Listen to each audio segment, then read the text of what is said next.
What's up everyone, how are you all? Today we are back with another blazing Naruto story. What if Naruto, Hinata, and Hanabi discover a crashed spaceship during a training trip? If you enjoy then please like, share and do comments, and also check the description box to original creator of this beautiful creation. In the forests outside Konohagakure, Naruto Uzumaki, Jinchuriki of the Kyuubi no Kitsune and finalist in the Chunin exams, was currently cursing up a storm while sitting in the shade of a large tree. The reason? Well, why don't we let him say it? Kuso. Naruto growled for the umpteenth time between gritted teeth. What's so special about Sasuke Teme that Kakashi-sensei decided to just leave me in the dust? I'm facing Neji fucking Hyuga. Unless I get stronger, I've got no chance. Naruto wasn't stupid, no matter what he showed others. He just got too used to pretending to be so in classes. He figured that if his own teachers were going to be hateful jackasses, why wouldn't his sensei be? It seemed he was partly correct. After another minute of grumbling, Naruto stood up, a mask of determination on his face. Fine then. If he doesn't want to train me, I'll do it myself.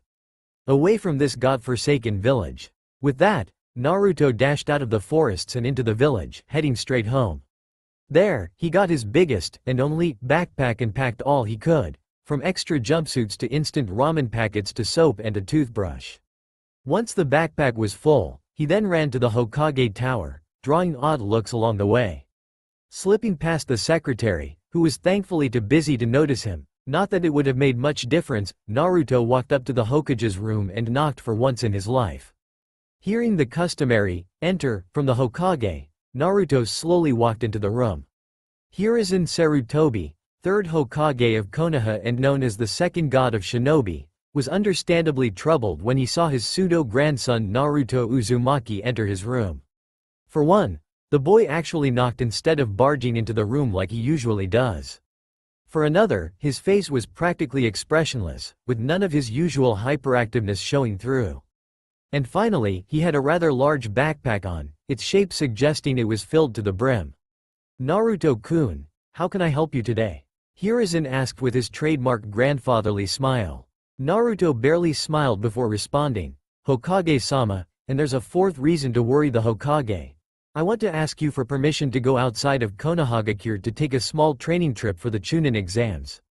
Hiruzen's shock was palpable. Why would you want to go out of Konoha to train, Naruto-kun? Wouldn't you be able to train perfectly fine here, with Kakashi, maybe?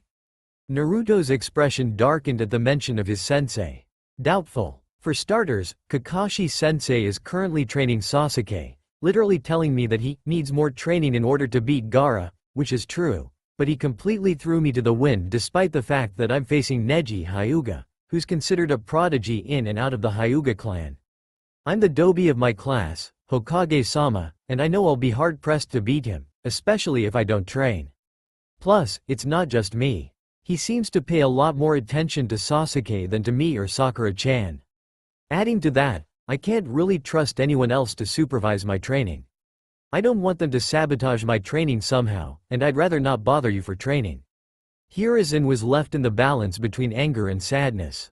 Anger at Kakashi's complete disregard of his pupil, and sadness at the fact that the populace of Konoha was still so hateful towards Naruto.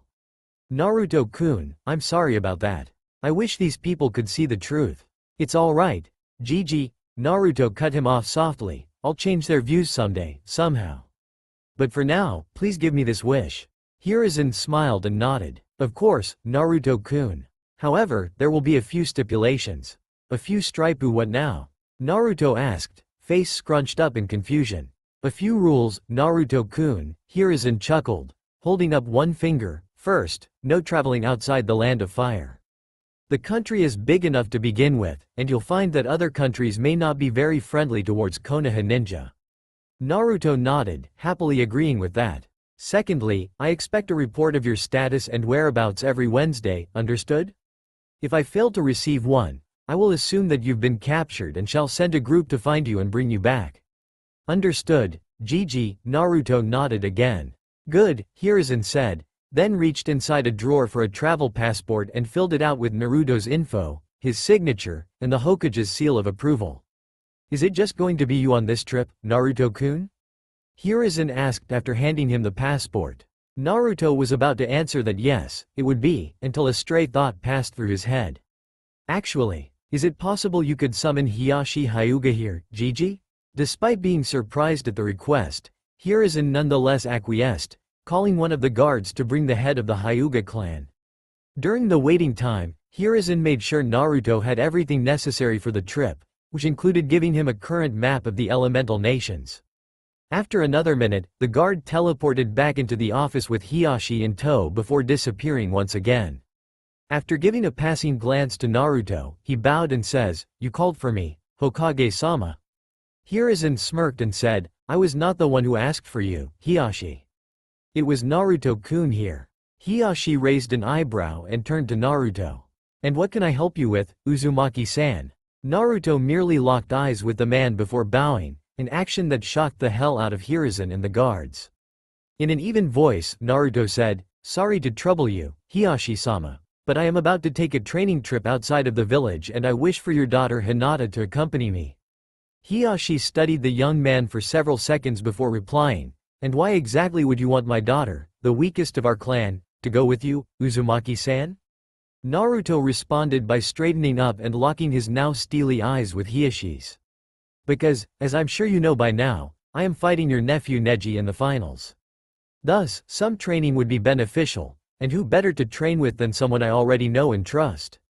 Plus, I am sure that it would be beneficial for her as well. She's an incredible fighter, and I believe all she really needs is a confidence boost." Hiyashi actually moved closer to Naruto before saying in an unreadable voice, "And you believe that you'll be able to give her said confidence, do you, Uzumaki-san?" "I won't know until I try," Naruto responded, glaring right back at the man, "but she responded well to my praising of her during the preliminaries and fought as hard as she could, so I'm willing to help her with that." Hiyashi kept his stare against Naruto's a little longer before surprising everyone and actually laughing out loud. At Naruto's incredulous look, he responded, "Fine then, I shall allow it." He moved closer to Naruto and said, in a nasty voice, "Do prepare to be disappointed," before straightening and saying, "I shall send her over to the northern gates," and finally leaving. Naruto stood there for a few seconds before shaking his head in anger and saying, "Does Hinata-chan have a travel passport, Gigi?" Hiruzen filed Naruto's suffix use for future thought and answered, "Yes. All children of clans have them." Naruto nodded and said, "I'll be going then. Thanks, Gigi." With that, Naruto left, and Hiruzen was left sitting back on his chair, his anger at the populace of Konoha mounting. Naruto stood at the northern gates, leaning against one of the huge doors. He was practicing a skill Iruka told him about, where he would focus on his chakra and spread it around him, using it as a sort of radar. The farther he could spread it, the better his control would be, while the more chakra he poured into the technique, the more details he could see. Therefore, with his terrible chakra control but massive chakra reserves, he could almost count every hair on a person's head, but he could hardly sense anything 10 inches around him. Thanks to this, he could sense when someone approached him. It was a girl, perhaps a year or two younger than him. She seemed to be studying him, her face a mask of confusion and a little frustration. While he could tell she wasn't Hinata, she resembled her a little and her chakra was somewhat similar. "Anything I can help you with?" Naruto said, startling the girl and making her move back, out of his range. He finally opened his eyes and looked up only to now notice Hinata standing there next to the girl, her blush as prevalent as her curious expression.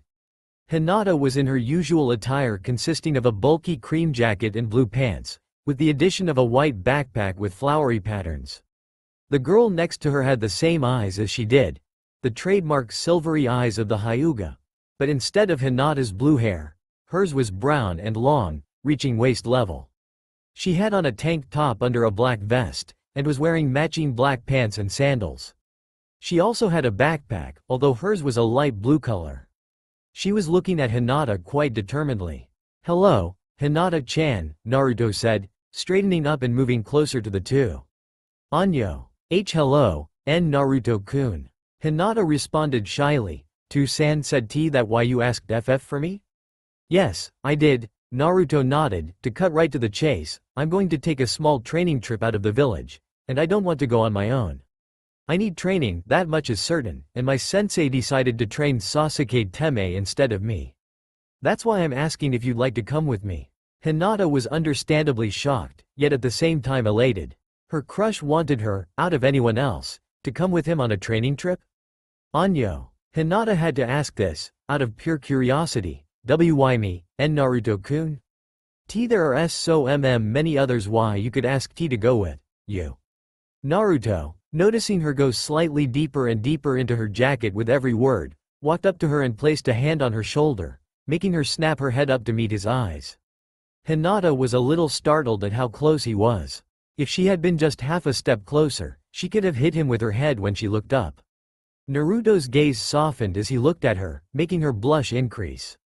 With a small smile that she reciprocated, he said, "Hinata-chan, I chose you out of anyone else because, unlike many in this village, you're one of the only people that haven't put me down for any reason. You've always been nice to me. I chose you because I know that this trip could do both of us good, both as training and as time away from any upsetting factors. And I chose you because I trust you." Hinata was tearing up by the end of his explanation, which made her do something rather bold. She moved forward and hugged him tightly, smiling like a giddy schoolgirl. Naruto chuckled and hugged her back, before releasing her and saying, "Now, care to explain who's the shrimp that's trying to bore a hole into my skull with her eyes?" There was a twin, eep, sound from both Hinata and the girl, which was followed up with Hinata attempting to explain, this I is. "I'm Hanabi, Hyuga Hanabi." Hinata's sister, the brunette, interrupted. Naruto looked at the two of them, Hinata blushing up a storm and looking down, and Hanabi looking at him determinedly but also having her own blush. Finally, he chuckled, startling both girls, and said, "I didn't know we were having any stowaways." Both girls blushed, or in Hinata's case, blushed even more, until he said, "I do hope you have your travel passport and necessary things in the bag, Hanabi-chan." Hanabi blushed a bit more at the suffix, but nodded nonetheless. "Did you ask Hiyashi permission to go?" Naruto asked seriously. Hanabi grinned sheepishly and said, "Well, I left him a note." Naruto and Hinata both stared at her incredulously. Hanabi ignored them and continued, "He should be finding it around 3, 2, 1. Hanabi." The incredibly loud yell startled everyone in the vicinity, and forced Naruto to chuckle. "Oh well, no time like the present, I guess.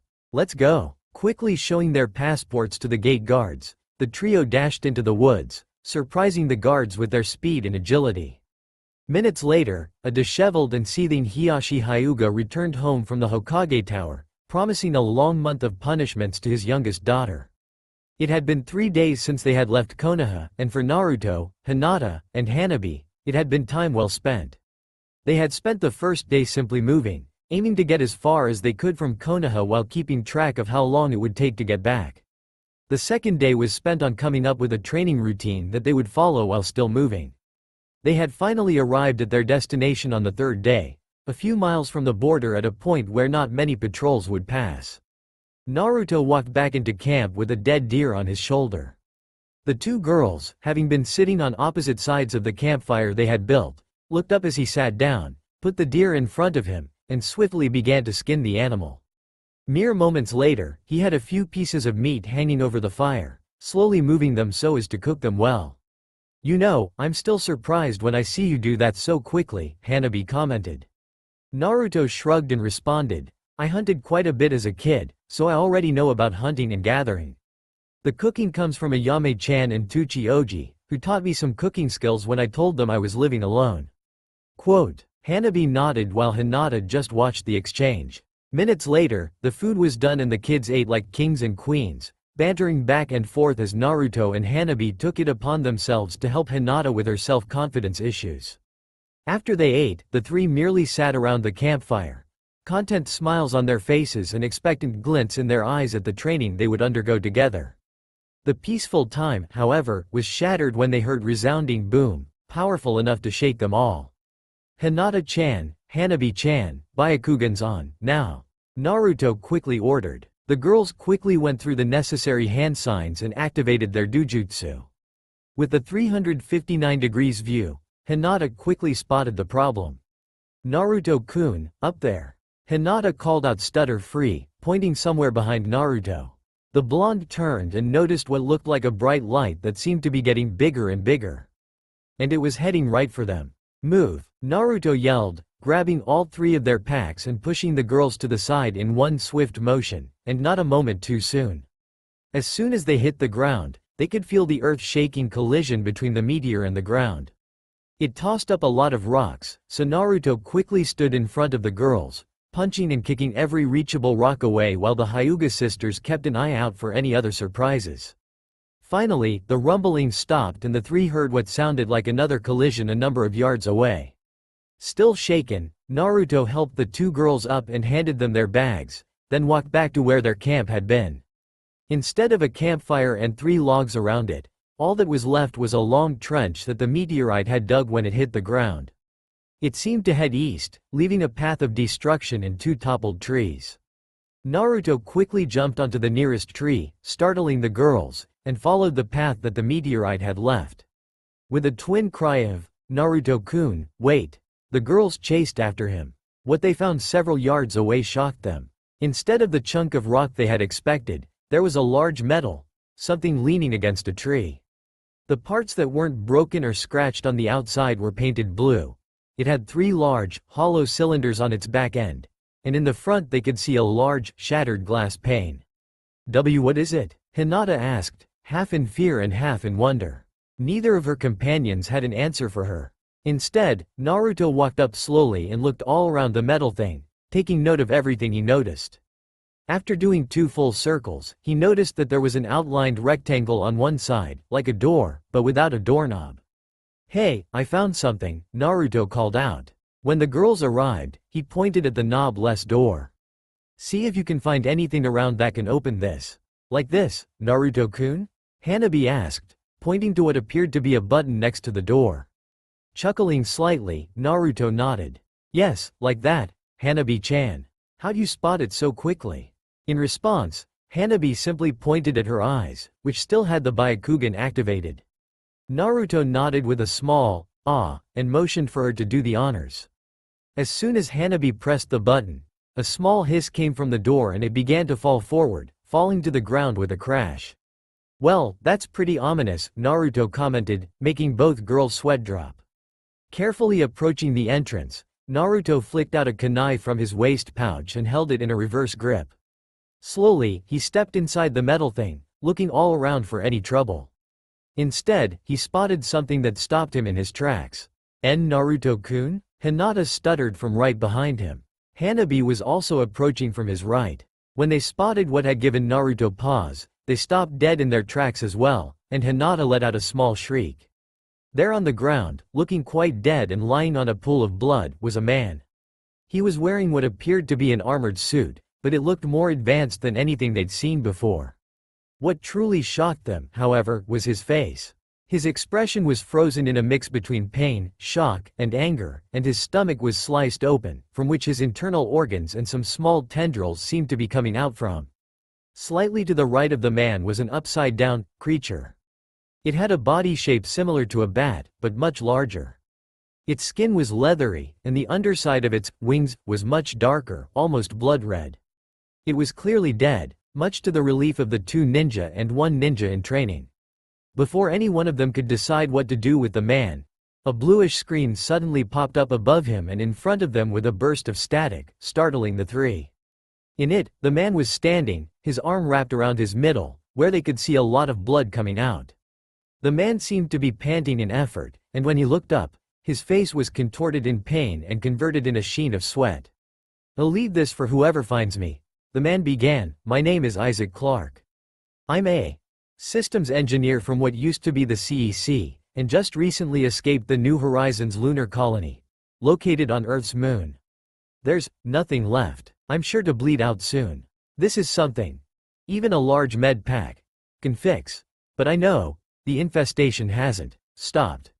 New Horizons was overrun by necromorphs before I managed to escape. The information about it is in the database of every suit in the ship's store. Please make sure there aren't any more outbreaks. Finish the battle and save the galaxy. My time is done. I'm sorry, and I love you. Ellie." The man suddenly collapsed, and the video finished moments later. The 3 young ninjas simply stood there in shock. "What?" Hanabi broke the silence. "What was that?" Naruto shook himself out of the shock and put things together. It seems as though there was someone living in outer space, on the moon of a planet. Some serious shit must have happened, and this Isaac had to escape from the moon. But, necromorphs, never heard of those.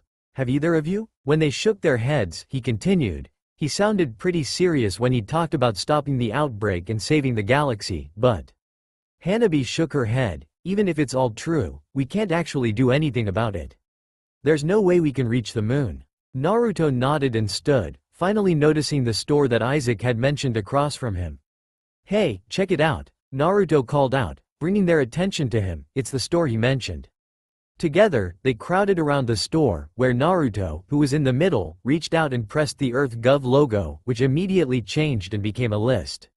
Rigs, tools, weapons, items, database, exit. Deciding to go from the beginning, as much as the weapons section called to him, Naruto reached out and selected rigs. The menu disappeared, and became another list, this one of every suit available in the store, with a small picture of what they looked like, and a description of what rigs were. Resource Integration Gear, or RIG for short, is an integrated health management and strength augmentation system that assists users in previously impossible and dangerous environments. Rigs monitor the life signs of an individual through a spine-mounted display that serves to indicate the user's general state of health, in real time, as a glowing segmented bar which depletes as the user takes damage, going from blue to green to yellow to red. When the user dies, it emits a flat line sound similar to an EKG, which is loud enough to alert others within earshot of the rig wearer's demise.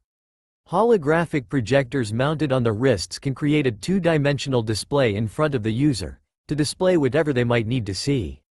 The size of the display can vary depending upon the data it is accessing. It can also project a colored line to guide the user to a destination, be it a location or a service like a store or workbench. It is capable of two-way audio and visual communication. Rig users can be individually tracked if need be, even if dead. Finally, rigs can be used as a form of biometric lock, only allowing specific rig users access to designated areas, though such scanners fail to take into account whether the user is living or dead. While civilian rigs are nothing more than spine-mounted health displays and holographic projectors, certain professions require full bodysuits, such as engineers and security guards. These suits come with armor, kinesis and stasis modules, an internal oxygen supply for work in vacuums, gravity boots and thrusters for work in zero-gravity environments, and three-dimensional maps of the area. Engineering suits: Standard, Elite, Forged, Hazard. Security suits: Standard, Elite, Patrol, Arctic, Soldier, Zealot, Riot, Prima, Earth Gov, Triage. Vintage suits: Standard, Elite, Bloody, Heavy Duty. Advanced suits: Standard, Elite, Agility, Shockpoint. All suits regain the highest amount of armor and inventory slots. Armor: 25%. Inventory slots: 25. After reading through the description of what rigs are, and the amount of suits stored on the ship, Naruto, Hinata, and Hanabi were shocked. Suits that could track the health of a person and had armor as well?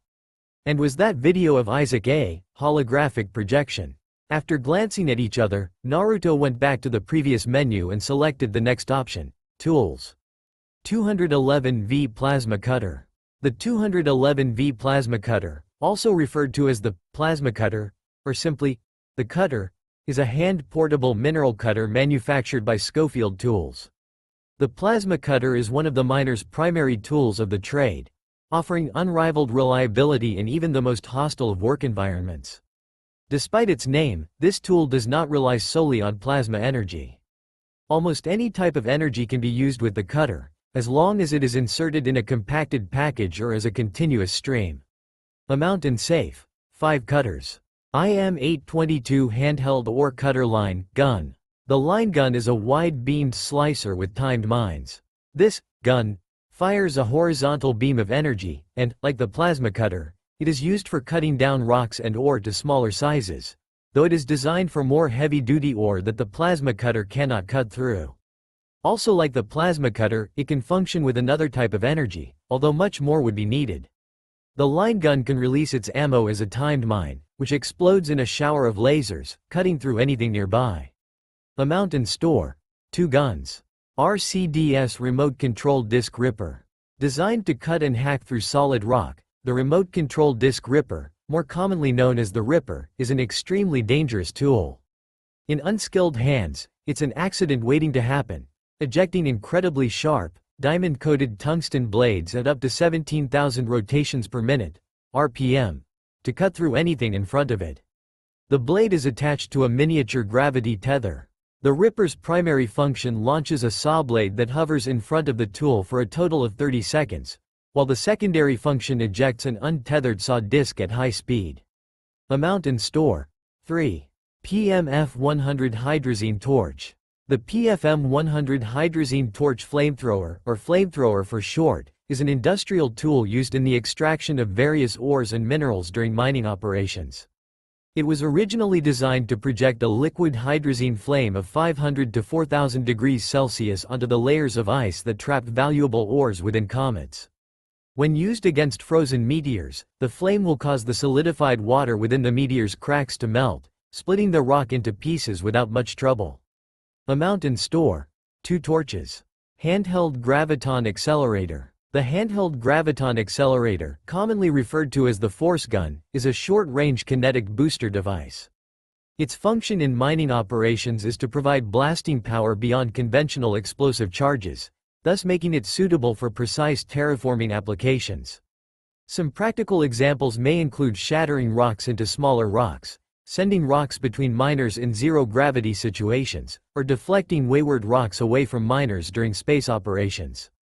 Its secondary function releases a short beam of kinetic energy that has a small charge time. Amount and store. 1 accelerator. C99 Super Collider Contact Beam. A heavy-duty energy pulse device, the contact beam is used for commercial destruction where a powerful but focused explosive force is needed. The primary fire is immensely powerful but requires a short charging time. The secondary fire delivers a ground-clearing blast around the user. Like the plasma cutter, it can function with a secondary source of energy. Amount and store. 1 beam. The 3 kids were once again shocked at the tools and their descriptions. These things sounded really powerful.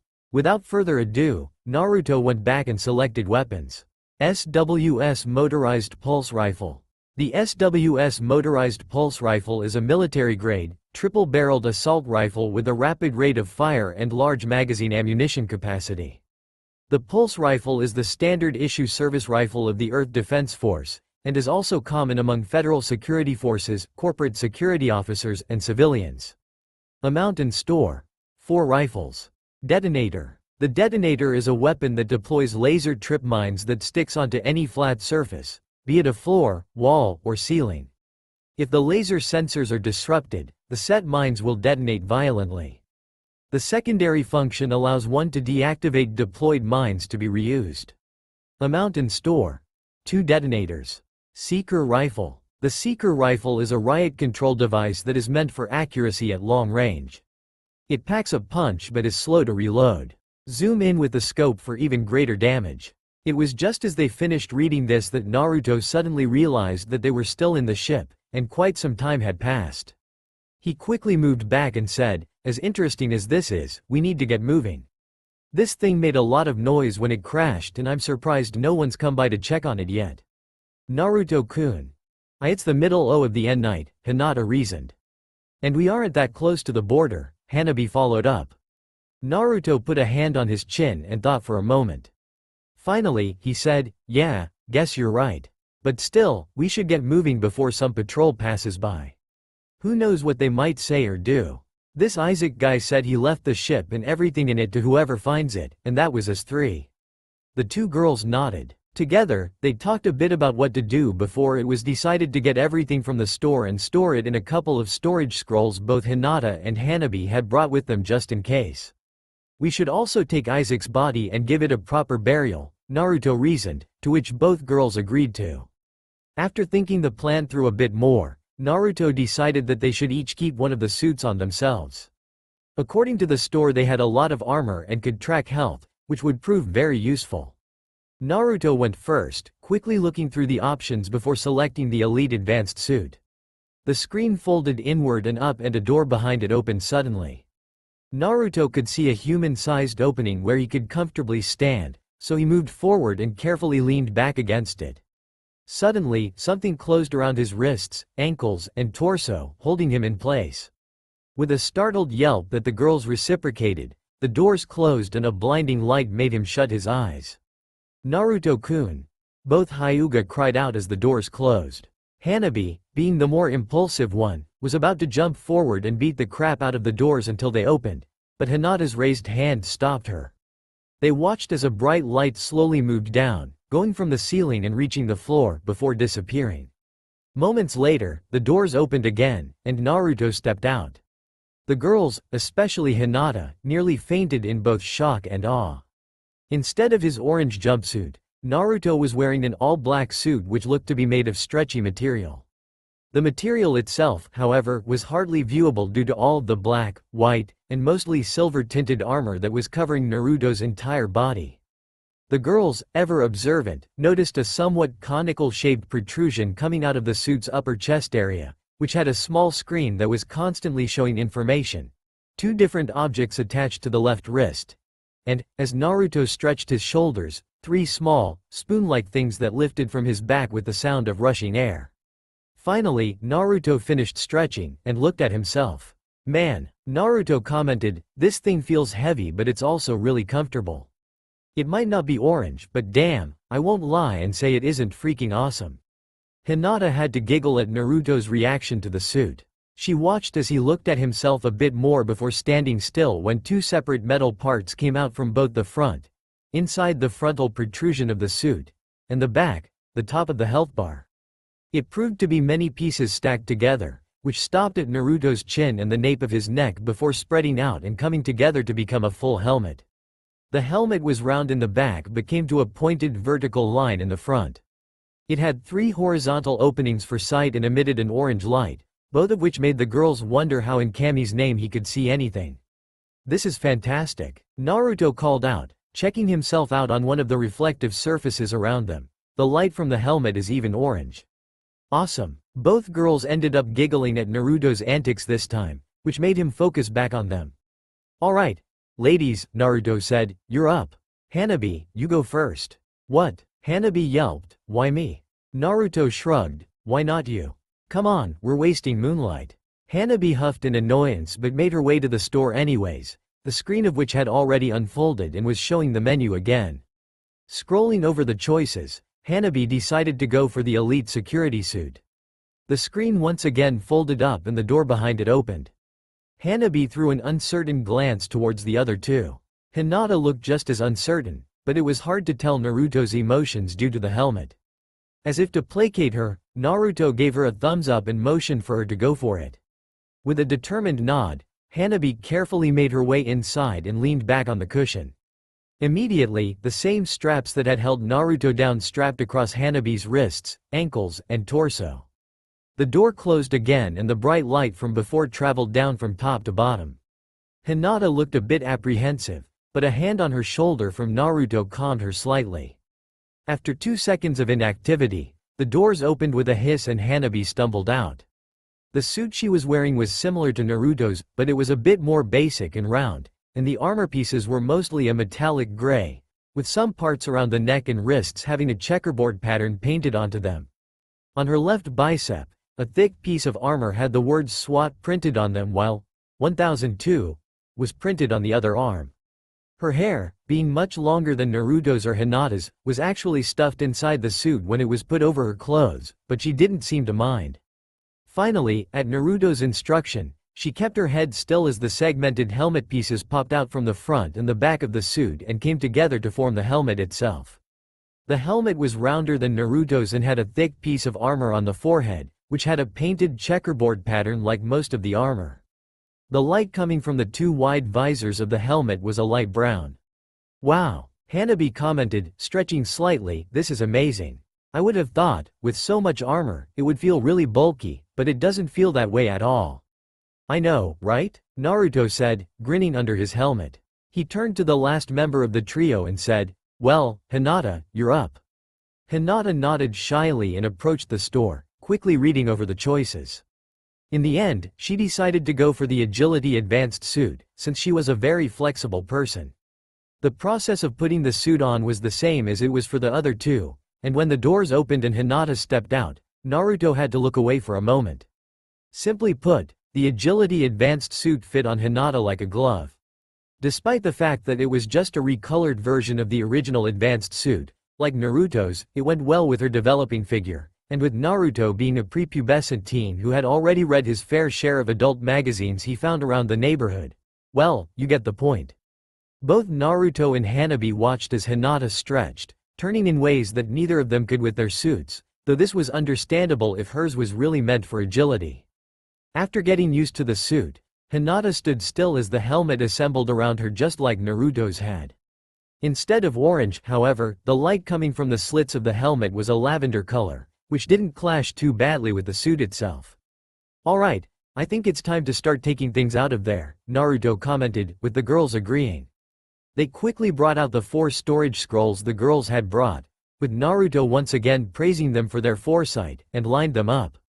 They'd go as such. Naruto would use a shadow clone to take out the other suits, and then Hanabi would grab them and store them once the clones took the suit off or dispelled. For the tools and weapons, Naruto would simply hand them to Hinata, who would store them in 2 separate scrolls. The items he would give to Hanabi, who would use the last scroll for it. The database would be downloaded to their rigs, so there wasn't any need to do anything with it. Naruto quickly began, starting off from the top with the original engineering suit. As the clone stepped out, Naruto had to admire how he would look in it. Soon, however, a problem arose: how to take off the suit. He didn't want the clone to pop yet, lest the suit disappear as well. Finally, however, they spotted a section of the suit near the side which could be opened. The clone quickly climbed out of the suit and allowed Hanabi to store it before selecting the next suit and stepping inside. The process continued until they reached the advanced suits, which seemed to have no openings to exploit. In the end, Naruto decided to tell the clone to disappear, which it did. To their slight surprise, the clone turned into smoke, but the suit itself remained, merely flopping to the ground. Right then, however, all of them could hear a buzz right before a continuous noise erupted from the suit. Realizing that this was the noise that the rigs made whenever someone died, Hanabi quickly stored it to stop the sound. Once the suits were safely stored, Naruto moved on to the tools, studying each one as it came out before passing them on to Hinata, who would carefully store them. He really wanted to try some of them, but he knew that he would need some serious training for him to be any good. The weapons were the same story. When he got to the items, however, he stopped and gaped at the amount of things stored in the, store. There were at least 100 rounds of each kind of ammunition, with the exception of the ones for the pulse rifle, whose packs came in 100 bullets each and of which there were several.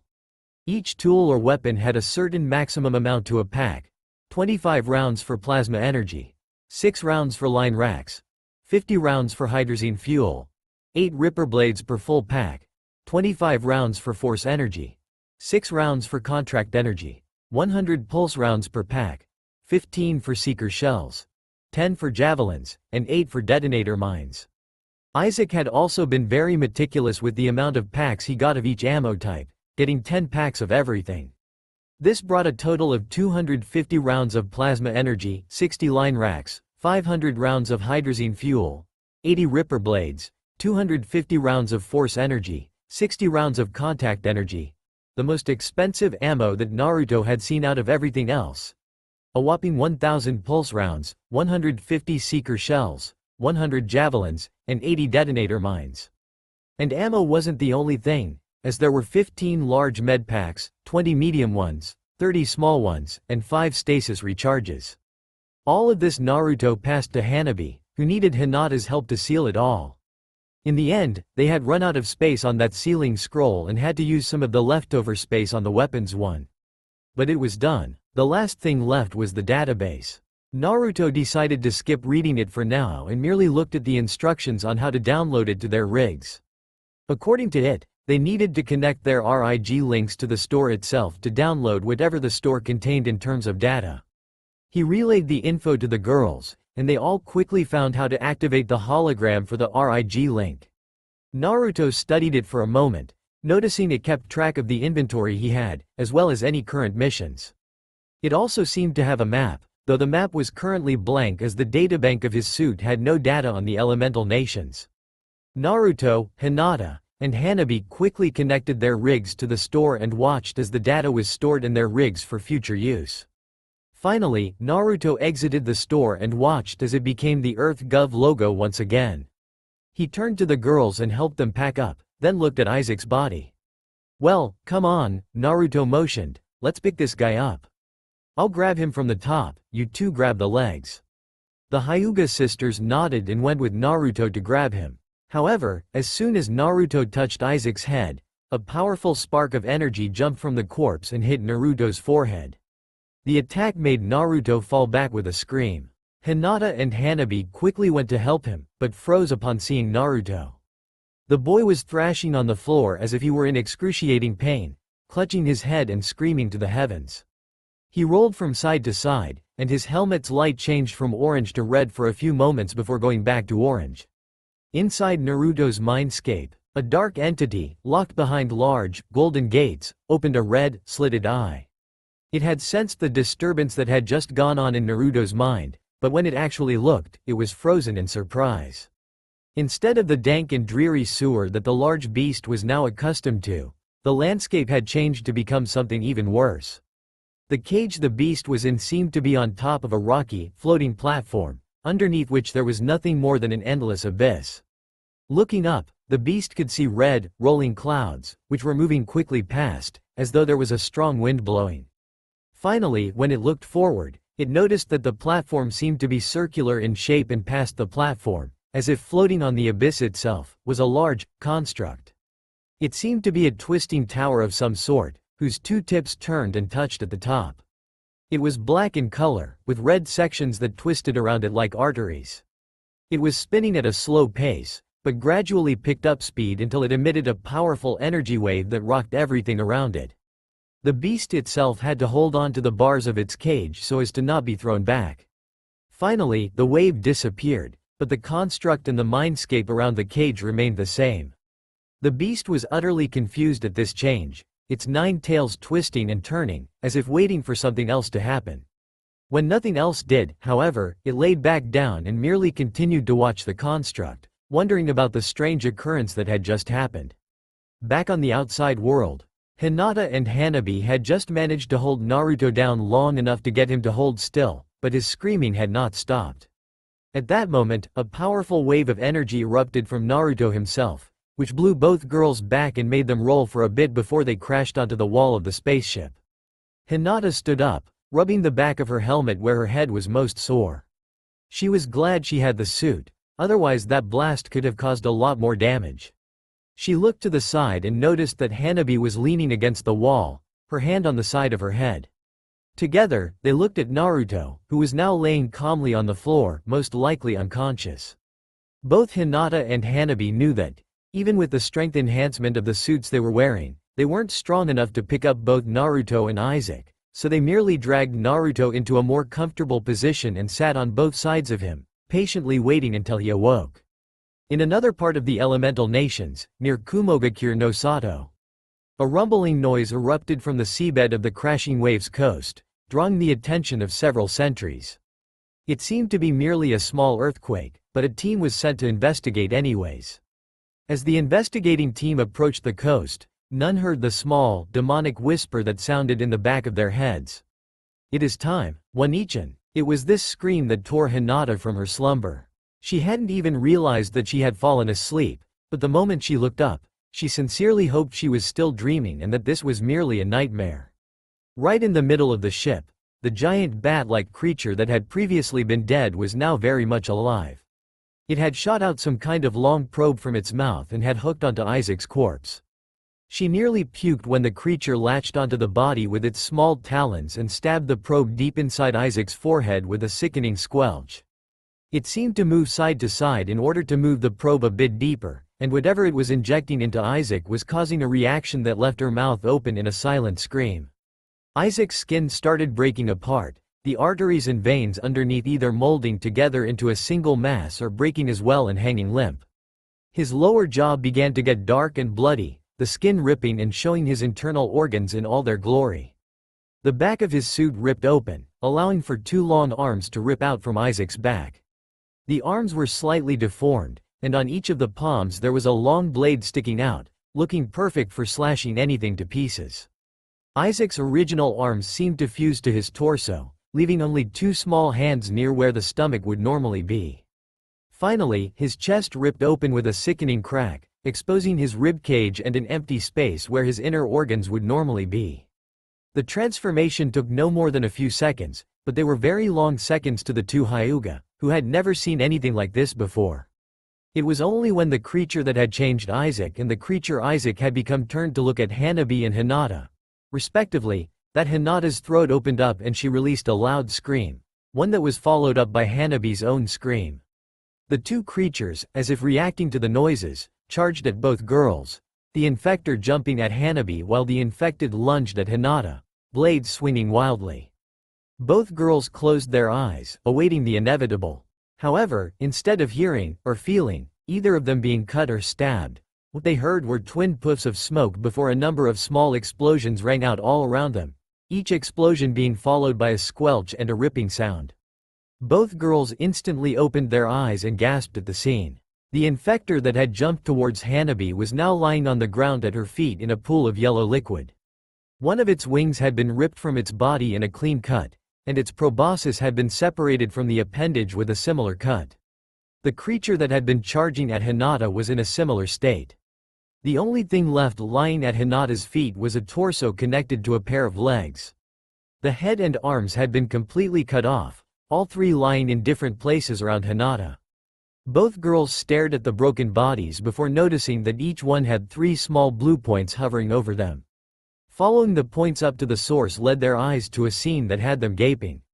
Standing tall and focused, with a plasma cutter in each hand pointed at both of the now truly dead monsters, was Naruto. His black and silver armor shone slightly in the little bit of light inside the ship, and the orange light coming from his helmet only served to increase his badass aura. It seemed he had awoken in all the commotion, and his first instinct had been to unseal the plasma cutters and open fire on the two creatures. Naruto slowly lowered the weapons as the girls stood shakily. Hinata was the first to move, rushing forward and grabbing Naruto in a tight hug. In response, Naruto merely clipped both plasma cutters to each side of his suit and put both arms around her, hugging her back. He felt her start to sob against him and hugged her tighter. He understood the reason for her crying. He would normally have had the same reaction if faced with a bloody monster rushing towards him with the intent to slice him to pieces, and with Hinata being so shy and having never seen something like this before, her shock was prevalent. Naruto then remembered their third group member and looked up to see Hanabi seemingly looking at them. While it was nigh impossible to discern her facial expression due to her helmet, the shaking of her body gave out all the info Naruto needed. He took his left arm off Hinata's shoulder and opened it wide, silently asking the unneeded question. Hanabi hesitated only for a moment before walking forward and tightly hugging Naruto as well. Naruto put his left arm around her shoulder and simply held her there. After a few minutes, both girls seemed to have run out of steam and tears, and were now just hugging Naruto. The blonde reached down and pressed a button on both girls' right wrists, retracting their helmets. He then retracted his own, shocking Hinata and Hanabi with his countenance. The bright spark that was normally in the boy's eyes was very subdued. Instead, Naruto's eyes had a look in them similar to someone who's seen and lived through a lot. Now that they truly focused on him, they noticed that his stance was also more guarded and straight, and when he spoke, his voice sounded slightly deeper and with much more maturity than he had before. Hinata-chan, Hanabi-chan. Listen to me, he spoke. I understand that this was a shocking experience, but you need to put it aside for now. We need to get away from here and get more powerful. I can't explain why, but I have a serious sense of foreboding. Something big is coming, I know it. Both girls nodded and looked down. Naruto frowned at this and put a hand on their chins, lifting their faces so he could look at them properly. This was something nobody should have ever experienced, but as ninja, we'll most likely have to do worse. I didn't mean for you to completely ignore this event, but don't allow it to rule your life.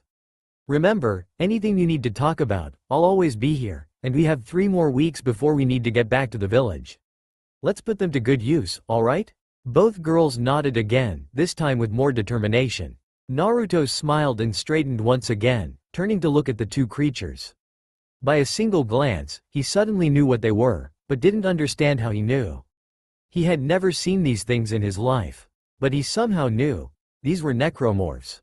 Shaking his head, Naruto grabbed the sealing scroll meant for the tools and stored both bodies. He'd bring them to the Hokage and ask him to analyze them. He didn't know why, but he could feel, deep in his mind, that something serious was happening, and he had a bad feeling that he'd probably be in the middle of it all. After picking up the rest of the sealing scrolls and putting them inside both Hinata's and Hanabi's bags, he picked up his own and took out an object he'd hoped not to have to use for a long time. He quickly turned and slapped the piece of paper onto the floor of the ship, filling it with a bit of chakra. "What's that, Naruto-kun?" Hinata asked, surprisingly stutter-free.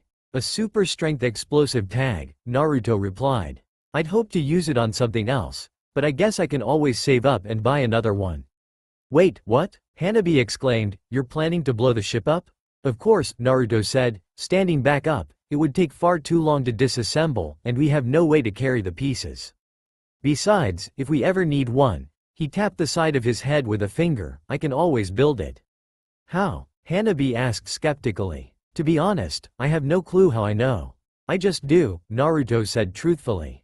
Hinata thought for a moment before saying, "Naruto-kun, do you think all of this might have been caused by that energy that hit you? The energy that came from Isaac?" Naruto nodded and replied, "Yeah, that was my first hypothesis. It seems to be the most likely option, since I didn't know squat about how to fight necromorphs, or about mathematics and engineering, or about how to build a spaceship before I touched Isaac." "What's engineering?" both girls asked simultaneously. Naruto chuckled and said, "I'll explain later." With that, they picked up their bags and walked out of the ship. Naruto looked at the door that was laying on the floor and subconsciously extended his left hand. With a twitch of his fingers, an indigo-blue camp of energy left his palm and surrounded the door, which rose from the ground and simply floated near Naruto, hovering about a foot in front of his outstretched palm. Experimentally, Naruto twisted his hand a bit and the door turned in that direction, moving as if it were in zero gravity. Nodding, Naruto moved the door to its rightful place and turned it so that it would hold there, at least until the tag exploded. He pressed his thumb against his palm and deactivated the kinesis, which left the door just leaning against the frame. Naruto turned back around so they could go and noticed that both girls were staring at him strangely. Chuckling a little, Naruto explained, "That's called kinesis. It's a field of energy that's emitted from this thing," points to a rectangular object on his left wrist, which they also have, which is called a kinesis module. The energy grabs whatever you're aiming for and holds it in an anti-gravity field, letting you move it back and forth easily. Simply, it turns off the gravity of whatever object you grab. When the girls nodded, Naruto continued, "Now, I'll show you the first thing you're going to learn." Without a word, Naruto focused his chakra, shocking both girls when the thrusters on the boots of his suit activated and allowed him to hover in front of them. "Naruto-kun, you're flying," Hinata exclaimed. "Not quite yet, Hinata-chan," Naruto chuckled, deactivating the thrusters and landing back on the ground. "Now, on the boots of every suit that we stored are thrusters. These are meant to help whoever is wearing it move around in a zero-gravity area. When a regular setting, the power source of the suit gives the thrusters enough energy to allow someone to hover. For example, if someone were falling from a large height, he could activate the thrusters and slow down his descent enough to land safely on the ground." "With me so far?" The girls nodded. "Good. Now, these suits weren't made with us ninja in mind. The thing about us is that we use chakra for nearly everything. Our bodies are always creating and using chakra. Because of this, we can focus chakra into the suit itself, more specifically the thrusters, and give it much more boost, which would theoretically allow us to fly." The girls nodded, eager to try it out. "Hinata, why don't you try it first?" Naruto said, "Focus your chakra into the suit and then direct it to your feet." Hinata nodded resolutely and closed her eyes to focus. When she was ready, she nodded, so Naruto instructed her to activate the thrusters whenever she was ready. A few moments later, Hinata did so and began floating, slowly moving up. Hinata felt the air moving around her, and figured it was working, so she continued to pour chakra into the thrusters, going farther up. Naruto, however, noticed she wasn't stopping. She just kept going higher and higher.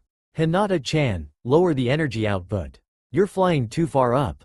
This only made Hinata open her eyes immediately, and when she noticed she was floating near the treetops, she freaked out slightly and bent forward. Unfortunately, with the thrusters still being active, she quickly lost control of her flight and spun out of control, headed straight for the ground. Hinata closed her eyes, bracing herself for the crash and not even thinking of reassembling her helmet. However, Naruto quickly jumped and activated his thrusters in midair, catching the Ares just in time. He floated down and landed softly before putting Hinata down. He then signaled for Hanabi to join them. Now, you saw how Hinata did it, Hanabi. When the younger Hyuga nodded, Naruto said, I want both of you to work on that for now. Simply try to hover as evenly as you can. Once you have that down to pat, we'll move on. Thus, Naruto and one of his shadow clones kept an eye over the two. Hinata actually got it minutes before Hanabi did, quickly understanding how much chakra she should expend to maintain a height of about 3 feet. Hanabi followed her sister's approach, adding a little more chakra every so often to reach her optimal height. Naruto was thankful that neither spun out of control, again, in Hinata's case. Alright, Naruto clapped his hands an hour later. Now that you have that down, we need to move on to the next phase, moving in midair. Both girls looked excited to learn this, which brought a smile to Naruto's face. This is relatively simple. To move at a slow pace, you simply need to lean forward a little while moving the thrusters back slightly as well. Make sure that you don't overdo it or you might end up flipping over or crashing headfirst into a tree. This part actually took less time than the floating. Being daughters of the Hyuga clan head, both girls had been taught how to exert maximum control over their bodies so as to not waste a movement during a battle. Thus, they were quickly able to find the point where they could safely move at a simple pace. In about half an hour, the girls were already doing lazy circles around the spaceship. Naruto called them back for the final phase of the training. You girls catch on quick, Naruto commented, making both girls beam in pride. But now it's time for the final step. High-speed flying. And for this, the boy activated his thrusters, floating up to their level. We're going farther up. Follow me. With that, he pumped more chakra and flew up and over the treetops. Hinata and Hanabi glanced at each other before quickly following. They found the blonde floating lazily several feet from the highest tree, which was already nearly 100 feet in height. Both girls had to force themselves to not look down, lest they end up freaking out due to the height.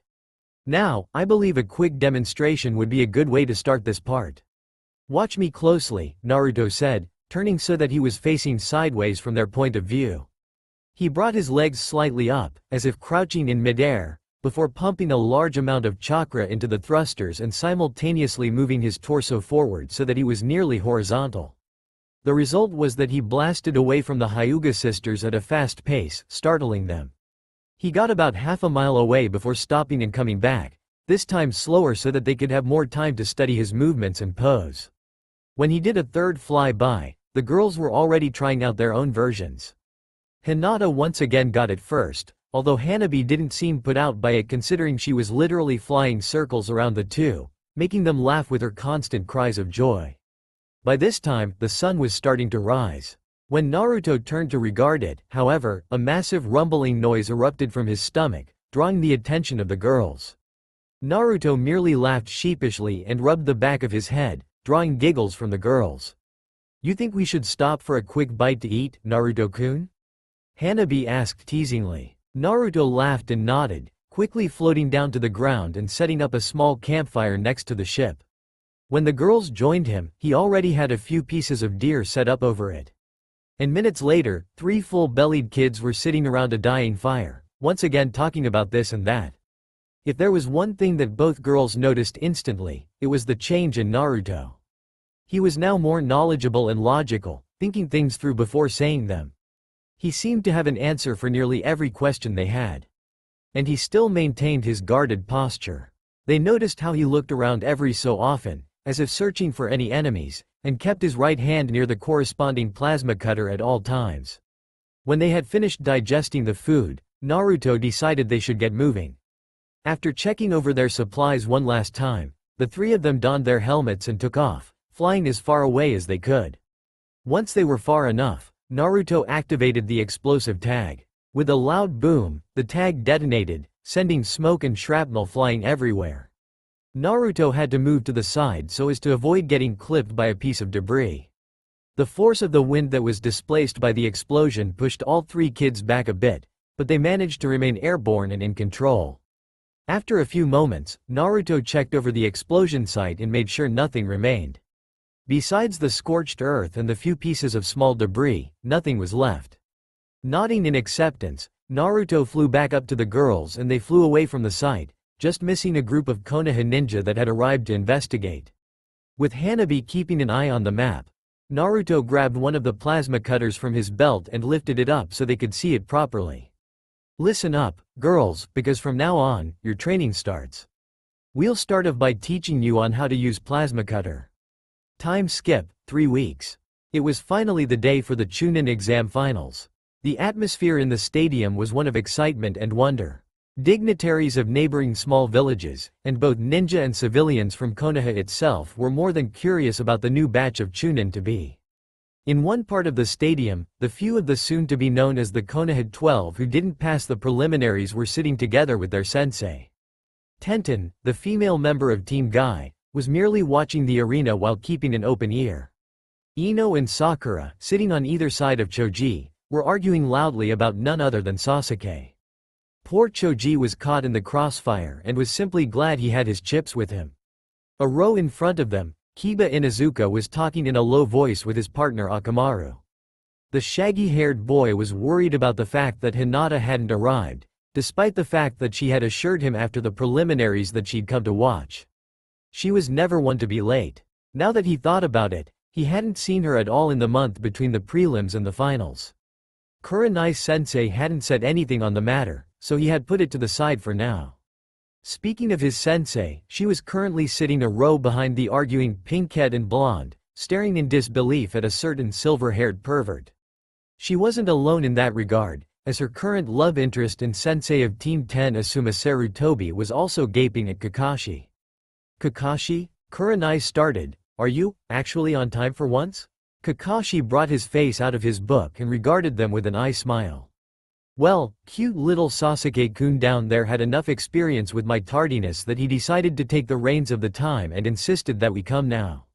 Asuma grunted and pulled out a cigarette, quickly lighting it with his favorite lighter in one smooth move. Kurenai shook her head at the two, disgusted at their obsessions. One to smoking, the other to porn. Without another word, she turned back to the arena, studying the upcoming Chunin. Down at the aforementioned arena, the genin were standing in a straight line. Neji was the first at the right end, followed by Shikamaru, Shino, Gaara, Temari, Kankuro, and finally Sasuke. The only two missing were Dosu Kinuta of Kusagakure and Konoha's own Naruto Uzumaki. Once the time came, the Hokage stood and called for silence, gaining it almost immediately. He went on to praise the contestants for their skills and their determination to have made it this far, then wasted no time and started the tournament, earning a large amount of cheers. Down at the arena, the new proctor Genma Shiranui called for silence and explained, "There are rough battles ahead of you kids. Make sure to persevere and think fast but clearly. What I say goes, so if I call the match, you will stop, understood?" There were nods all around. Good. Now, Naruto Uzumaki and Neji Hyuga, stay here. The rest can go up to the contestants' balcony. A few shunshin jutsu and a shuffling of feet were the responses. Neji merely stood to one side of Genma, waiting for his opponent. Half a minute passed, however, and there was still no sign of the blonde. Neji was now sneering and proclaiming that the Dobi had realized that fate had already decreed him as the winner. Genma secretly wanted to slap the living daylights out of the arrogant Hyuga, but restrained himself and merely kept counting down. Just as he was about to declare Naruto as a forfeit, there was a resounding boom across the sky as something started falling towards the arena. Most people had looked and were now pointing at it, drawing everyone else's attention to it as well. The small dot quickly gained shape, and almost everyone noticed that it appeared human in shape and size. Whatever it was, it suddenly began moving and twisted in midair so that it was right side up again. Everyone watched in wonder and shock as two large flames blasted from its feet, slowing its descent significantly. The fires turned off a few feet from the ground, allowing the figure to land in a crouch with a loud slam and a small explosion of dust. Everyone held their breath as the dust slowly disappeared. When it did, gasps rang out through the crowd. The figure was indeed humanoid, but rather short, as if it were a teenager. It was covered in black, silver, and white armor, which was worn over a full-body black suit. It had several metal things attached to its feet, ankles, and wrists, and a half-conical protrusion on the chest. But the most interesting and most shocking was the head. It was round at the back but came to a point at the front, and had 3 long, horizontal slits that glowed with a dark orange light. Just as the Anbu were getting ready to intercept the strange thing, it spoke, and its voice sounded eerily familiar. "Hey, I'm not late, am I?" Genma, being one of the first to come down from his shock, kept a hand near one of his kunai and asked, "And who, or what, are you, exactly?" The figure seemed to look down for a bit before chuckling and pressing something on its wrist. 2 metal hooks emerged from the front and back of the suit and began disassembling the helmet piece by piece while the figure said, "I figured no one would recognize me due to the suit, but my voice hasn't changed that much, has it?" As the helmet came fully undone and sealed itself inside the suit, everyone around him had their systems forcefully rebooted at the sight of the familiar blonde hair, blue eyes, tanned complexion, and whisker birthmarks. Naruto Uzumaki was back in Konoha. A few hundred yards away, a growling Hanabi Hyuga was flying as fast as she could towards Konoha, being closely followed by her sister Hinata. "I'm gonna kill that moron," Hanabi exclaimed. "How could he just leave us behind like that?" Hinata sped up slightly so that she was right next to Hanabi and said, "Think about it, Imouto. He is the one who has to participate in the finals, not us. Besides, we already know how the match is going to end, so why bother getting so flustered?" Hanabi turned to regard her older sister. In the 3 weeks that the three had spent wandering and training, Hinata's attitude and self-confidence had gained a huge boost, mainly from Naruto's help and praise. Hanabi herself was incredibly thankful toward the blonde for helping her sister out of the shell her father and the clan elders had forced her into, but still. That doesn't mean he had to leave us behind like that. Hinata sighed and merely looked on ahead at the approaching village. Grinning under her helmet, she turned to Hanabi and proclaimed, "Race you to the village?" Hanabi looked at her older sister, practically feeling the smile radiating from under the white and red helmet, and smirked. "You're on." With a strong surge of chakra, both girls sped up tremendously. Back at the arena, "No way," Kiba breathed, "that's Naruto?" Sakura, Ino, Choji, and Tenten were at a loss and could not answer, as was most of the crowd. Hell, even the cage couldn't say much due to their shock. Naruto, getting annoyed at the gawking, called out to Genma, "Hey, is this a battle or a circus? Start the match already." Inhaling sharply, Genma nodded and raised his hand, calling out, "The first match of the Chunin exam finals. Naruto Uzumaki vs Neji Hyuga. Begin," before dropping his hand in a chop motion and jumping back. Neither contestant moved just yet, sizing each other up. Naruto had learned quite a bit about Neji thanks to both Hinata and Hanabi, who had sparred with their cousin on occasion. He knew that Neji was an arrogant asshole and a firm believer in the notion that fate defined all that you did, down to the very last log you dropped at the toilet. He could only shake his head at that paraphrased information. Neji, meanwhile, had learned all he could about Naruto during the monthly break, despite believing that he was going to win anyways. He had learned that the blonde was hyperactive, had a very short attention span, loved to wear the color orange, and was also a large attention seeker, usually through pranks. The blonde was an avid user of the Kage Bunshin no Jutsu, something that he knew he'd have to watch out for. Other than that, his taijutsu sucked, his genjutsu was non-existent, and his ninjutsu awfully low. However, the person that stood before him was most certainly not the person he had learned about. This Naruto held himself in a guarded but calm pose, as if keeping his muscles tense for anything that might pop up to attack him. The blonde didn't rush at him headfirst like he had expected, instead merely standing there and studying the Hyuga. And most of all, the armor. Just what was that? It wasn't like anything he had seen before. It looked more streamlined, more advanced than any armor worn around Konoha. However, not one to let show his emotions, he merely sneered and said, "So you did show up. Are you ready to show everyone why fighting against fate is a foolish endeavor?" Naruto chuckled and said, The only thing I'm ready to do is smear your ass all around the stadium, you pompous bastard. This enraged Neji highly, something Naruto was counting on. The helmet once again assembled around Naruto's head, and the blonde held a hand to his hip. In a small poof of smoke, his trusty plasma cutter was in his hand. He pointed it at Neji, the 3 dots of the reticule shining against the pale-eyed boy's Hite-8. Neji once again sneered at Naruto. So you have a new toy?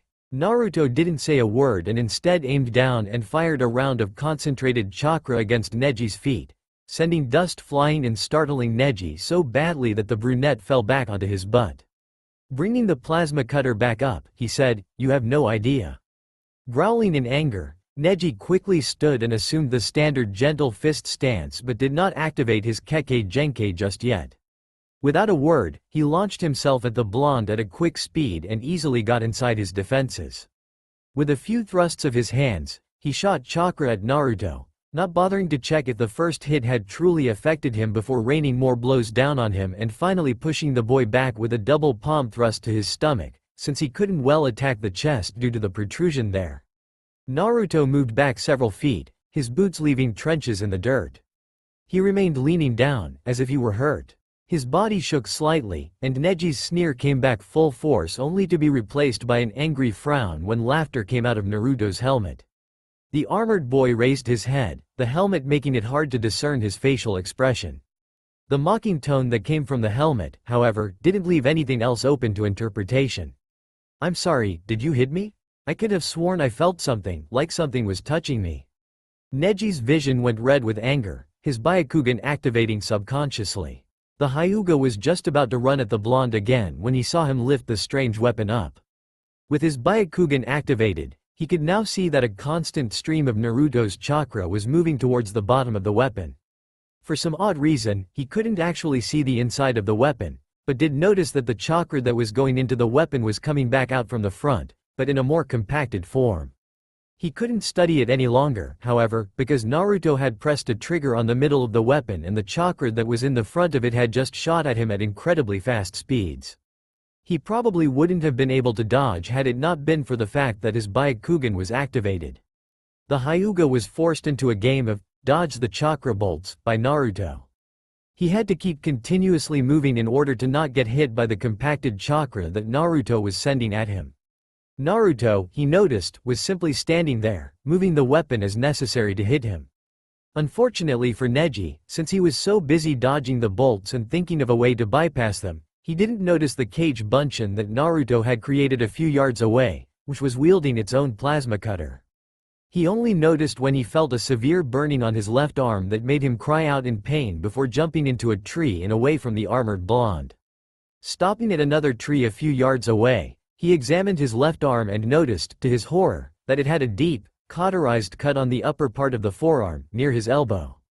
To his increasing horror, his Byakugan noticed that the chakra pathway there and the tenketsu near it, which was almost on the elbow itself, both seemed to be cut off from his chakra core. He couldn't channel chakra through there at all, but that could only mean his weapon has the same effect as the Jukin when it strikes. Neji mumbled in shock. His shock was increased when a voice whispered in his ear, "So you really are smart," before he felt a tremendous blow hit his back and send him flying back towards the center of the arena. The brunette landed harshly on the ground, creating a small crater. Naruto, meanwhile, merely walked out of the trees, his posture straight and serious. "Give up, Neji," Naruto told the Hyuga suddenly. This made Neji pause. Him, a Hyuga prodigy, to admit defeat to a dead last loser 1 year his junior?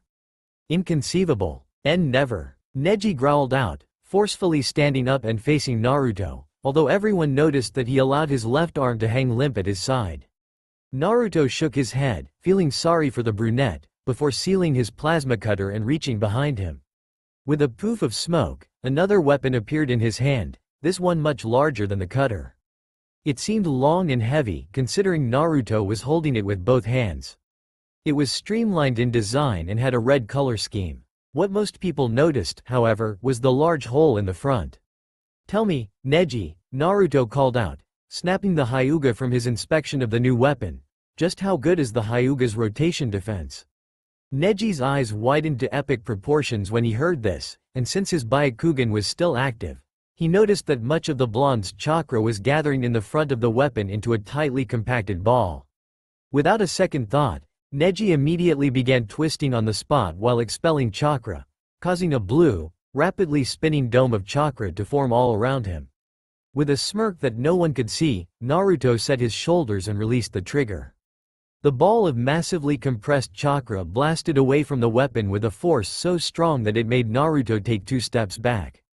And with the quick speeds it was traveling at, it only took a second to reach Neji's dome and make contact.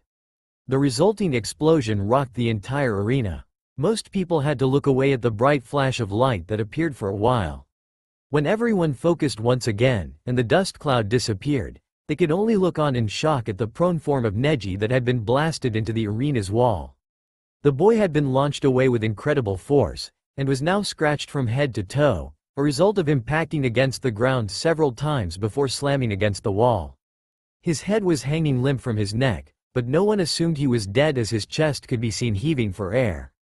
Naruto once again walked seriously up to Neji, looking at him critically before saying, once again, "Neji, do you forfeit?"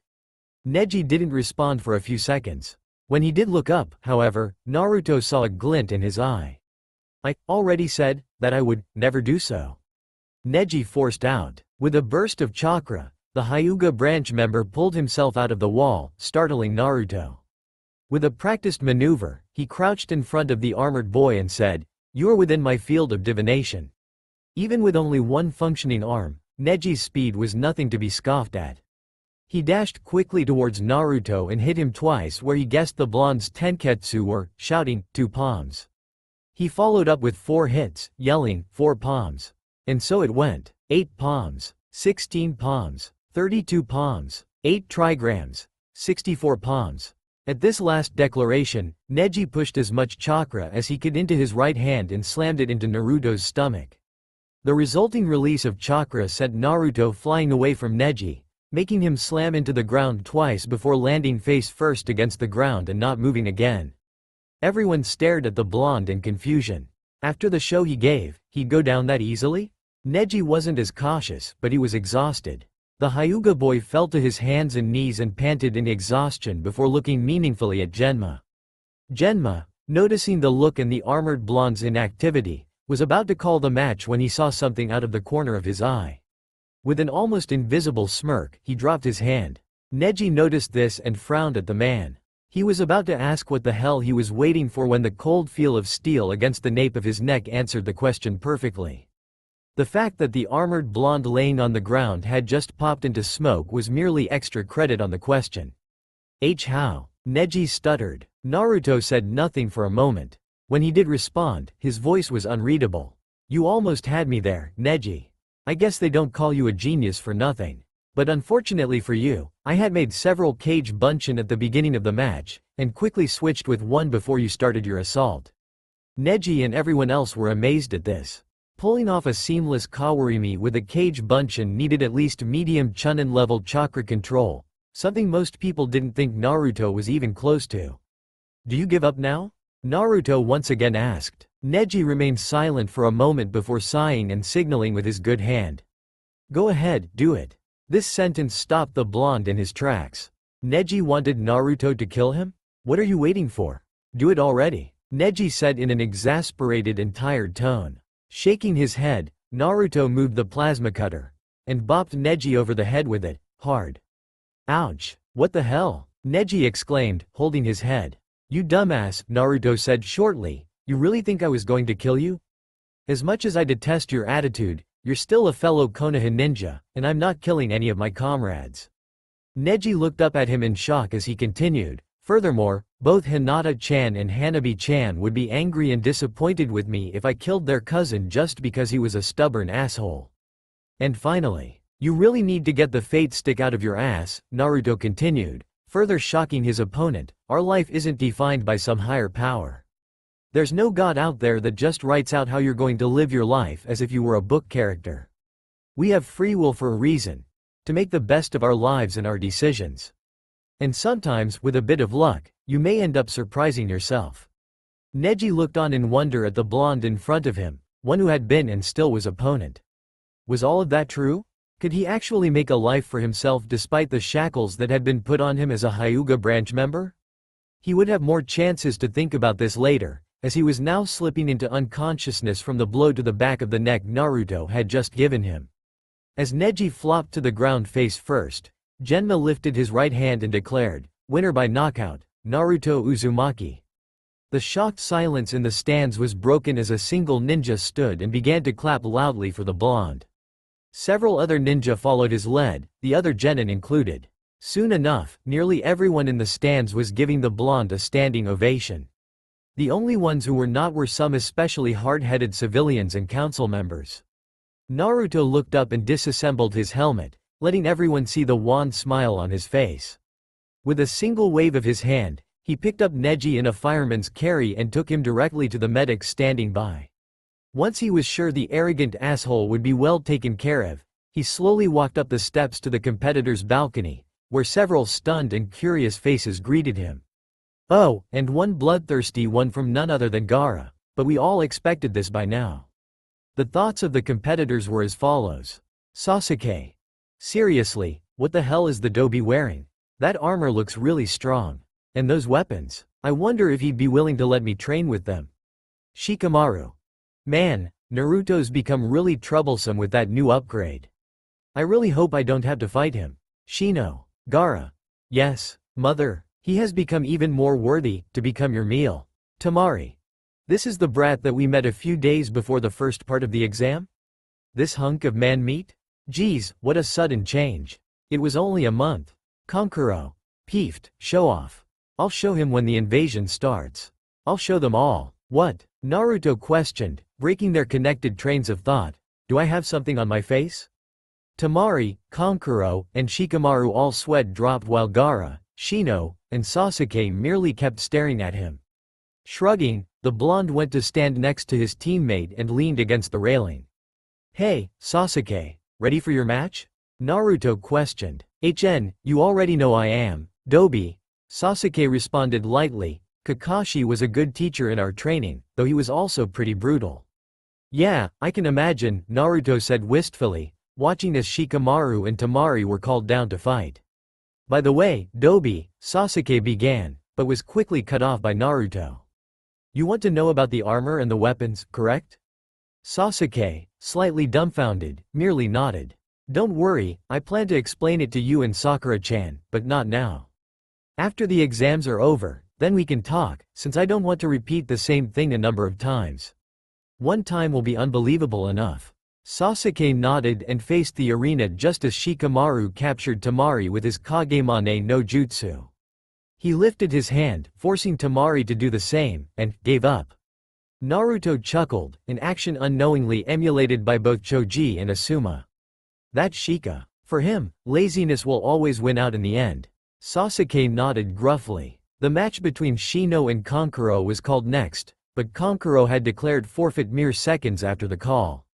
Amid the resultant boos, Genma acknowledged this and called out, "Final match of the first round, Gaara of the Sand vs Sasuke Uchiha." Sasuke easily jumped over the railing and landed in a crouch next to Genma, only a second after Gaara, who had used Asuna Shunshin. Fighters ready? A slight tensing of Sasuke's muscles and a pop from the cork of Gaara's gourd were his answers. Very well then, Hajime. Gaara wasted no time. With a single mental command, the sand now flowing around him solidified into shuriken and flew at the Uchiha, who had just activated his Sharingan. With the capabilities of his Kekkei Genkai now at hand, Sasuke easily dodged the first volley. It was only when the second volley was fired and the first turned back towards the Avenger that he began to have trouble.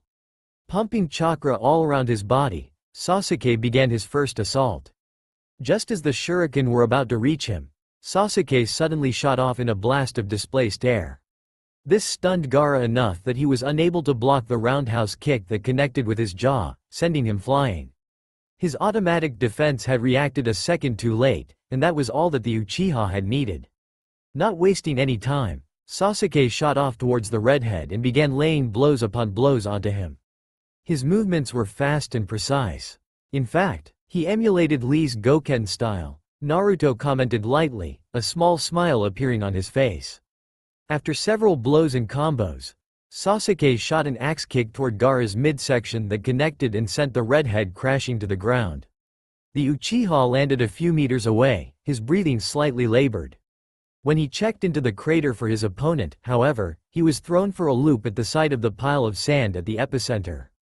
Quickly turning, he noticed Gaara standing some yards away, his sand armor resealing itself slowly and a manic grin on his face. "Yes?" he rasped, You shall feed mother, you shall make me feel alive." With a clap of his hands, an orb of sand materialized around him, covering him in a cocoon made of several layers of Gaara's special sand, making it stronger than steel. A small amount of sand moved some meters above the orb and created an eye, which quickly latched onto Sasuke's position and continued to stare at him. Studying the orb and eye with his two-tomoed Sharingan, the last loyal Uchiha jumped back several feet and channeled his chakra as his sensei had taught him. After 3 precise hand seals, he held one hand palm down and gripped the wrist with the other hand. A second later, a familiar sound to any Konoha shinobi appeared, the sound of chirping birds. With a blast of speed, Sasuke blasted away from his position, lightning flying around his left hand and wrist. He dashed directly at Gaara's orb of sand, intending to punch a hole right through it. The sand eye followed his movements and, as if in response, several spikes shot out from the orb directly toward the Uchiha. Thanks to his Sharingan, Sasuke was able to avoid them and got close to the orb. With a single thrust at the sphere, he called out the original jutsu of his sensei. Chidori. With the sound of a small explosion, his arm drove directly through the sphere and Sasuke felt it pass through something else before he reached up to his shoulder. He maintained this position for a second before he heard a low voice ask, "What is this feeling? This, liquid, is it? Blood, it's my blood." A blood-curdling scream came from the inside of the orb, and Sasuke suddenly felt the sand begin to constrict his arm. With a burst of chakra and a hard pull, he brought it out before the sand could crush it and quickly jumped away, now breathing much more heavily due to his chakra usage. The sand surrounding Gaara contained the Jinchuriki's scream for a few moments before it exploded. Once the airborne sand landed, everyone could see that Gaara had changed. The left side of his body had become covered in sand, which branched off in such a way that it seemed he was becoming the sand itself instead of the sand merely covering him. The sand seemed to have several blue lines crossing over it. And up to Gaara's face, the sand had covered about half of it, making it appear as if a strange metamorphosis was happening. The bloodthirsty grin on his face only made the visage all the more disturbing. "Oh," Naruto thought, troubled at the change of events. He was about to pull out his plasma cutter when he felt a large influx of chakra and glowing feathers started falling from the sky. Recognizing the genjutsu, he profusely thanked Hinata and Hanabi in their help with that field and quickly released his chakra in a sudden burst, ending the genjutsu in time to see several spectators throw off their heavy cloaks to show Otogakure symbols and even more ninja jump over the wall of the arena to begin an attack on Konohagakure. An invasion? Naruto questioned. He looked around and noticed that the other two sand siblings had left, grabbed their brother, and ran off into some nearby woods. Sasuke, having recognized and broken the illusion, chased after them. An explosion of smoke erupted in the cage booth, and several figures dashed out of it. Naruto turned to Shino only to see him already up and ready. With a mutual nod, both ninja jumped out of the balcony, Naruto's helmet assembling around his head. Once they landed in the arena, Shino immediately sent his Kakaichu at the nearest group of enemy ninja, who didn't see them on time and began screaming as they were surrounded by the bugs and drained of their chakra. Naruto, meanwhile, stood a few feet away, using his plasma cutter and implanted experience in necromorph fighting to quickly disable or kill any enemies near him. After taking the arms off one enemy and the head off another's neck, he twisted and landed a heavy roundhouse kick at a ninja approaching from his left. He followed it up by firing several bolts at a group of ninja a few yards away, his pinpoint accuracy and compacted chakra destroying each of their necks. With that taken care of, Naruto turned only to spot one Sanagakure ninja jumping right at Shino, who was unable to dodge or retaliate. Naruto used some chakra along with his thrusters to jump right at the man and tackle him in midair, sending them both to the ground. The blonde drew back his fist and landed a hook right to the man's jaw, rendering him unconscious. The blonde grabbed the man's arm and began spinning in place rapidly, releasing the arm second later and sending the Suna ninja in a collision course with another approaching ninja. Naruto quickly stood back to back with Shino and said, "Shino, drain as many as you can. Let all of your Kakaichu free. I'll cover you." "Arigato," was all the silent Aburame said, and promptly flared his sleeves, releasing a shitload of Kakaichu which quickly began to attach themselves to any nearby enemy ninja. Naruto, meanwhile, was turning in place and hitting every single target he spotted around them. As a two-man team, Shino and Naruto did admirably. They had managed to take down a total of 30 Suna and Auto ninja in the 15 minutes that had passed since the invasion had started. This was duly noted by Kakashi, who was approaching their position while being flanked by Sakura, Ino, Kiba and Akamaru, Choji, and Shikamaru. "Naruto, Shino." The yell caught the attention of the two genin, who finished up their current opponents through decapitation and chakra drainage, respectively, and turned to greet the quintet. "What's up, Kakashi-sensei?" Naruto asked calmly. "Listen up, I need you two, along with these 5, 6, to go after the 3 Sand siblings and back up Sasuke. He can't take them on alone, not in the state he's in at the moment." Naruto nodded resolutely and made his trademark hand sign. In a large explosion of smoke, 50 Kage Bunshin were suddenly standing around the group of startled and awed Konoha ninja, each one readying their own plasma cutters. "These are all reinforced Kage Bunshin, Kakashi-sensei. Coupled with their armor, they're very hard to dispel. They're all yours to command." Kakashi nodded in appreciation and said, "Great work, Naruto. Now go." Without another word, Naruto shot off in the same direction Sasuke had gone in. The other 5 genin quickly followed after him. Kakashi turned to the group of Kage Bunshin and reverted to his Anbu captain mode. In a commanding voice, he called out, "All right, listen up. We're doing this in groups of 10. I need 5 groups of you to back up several locations: the academy, the hospital, the north and west entrances, and the Hokage Tower. If you pass by any Konoha ninja having trouble, don't hesitate to help.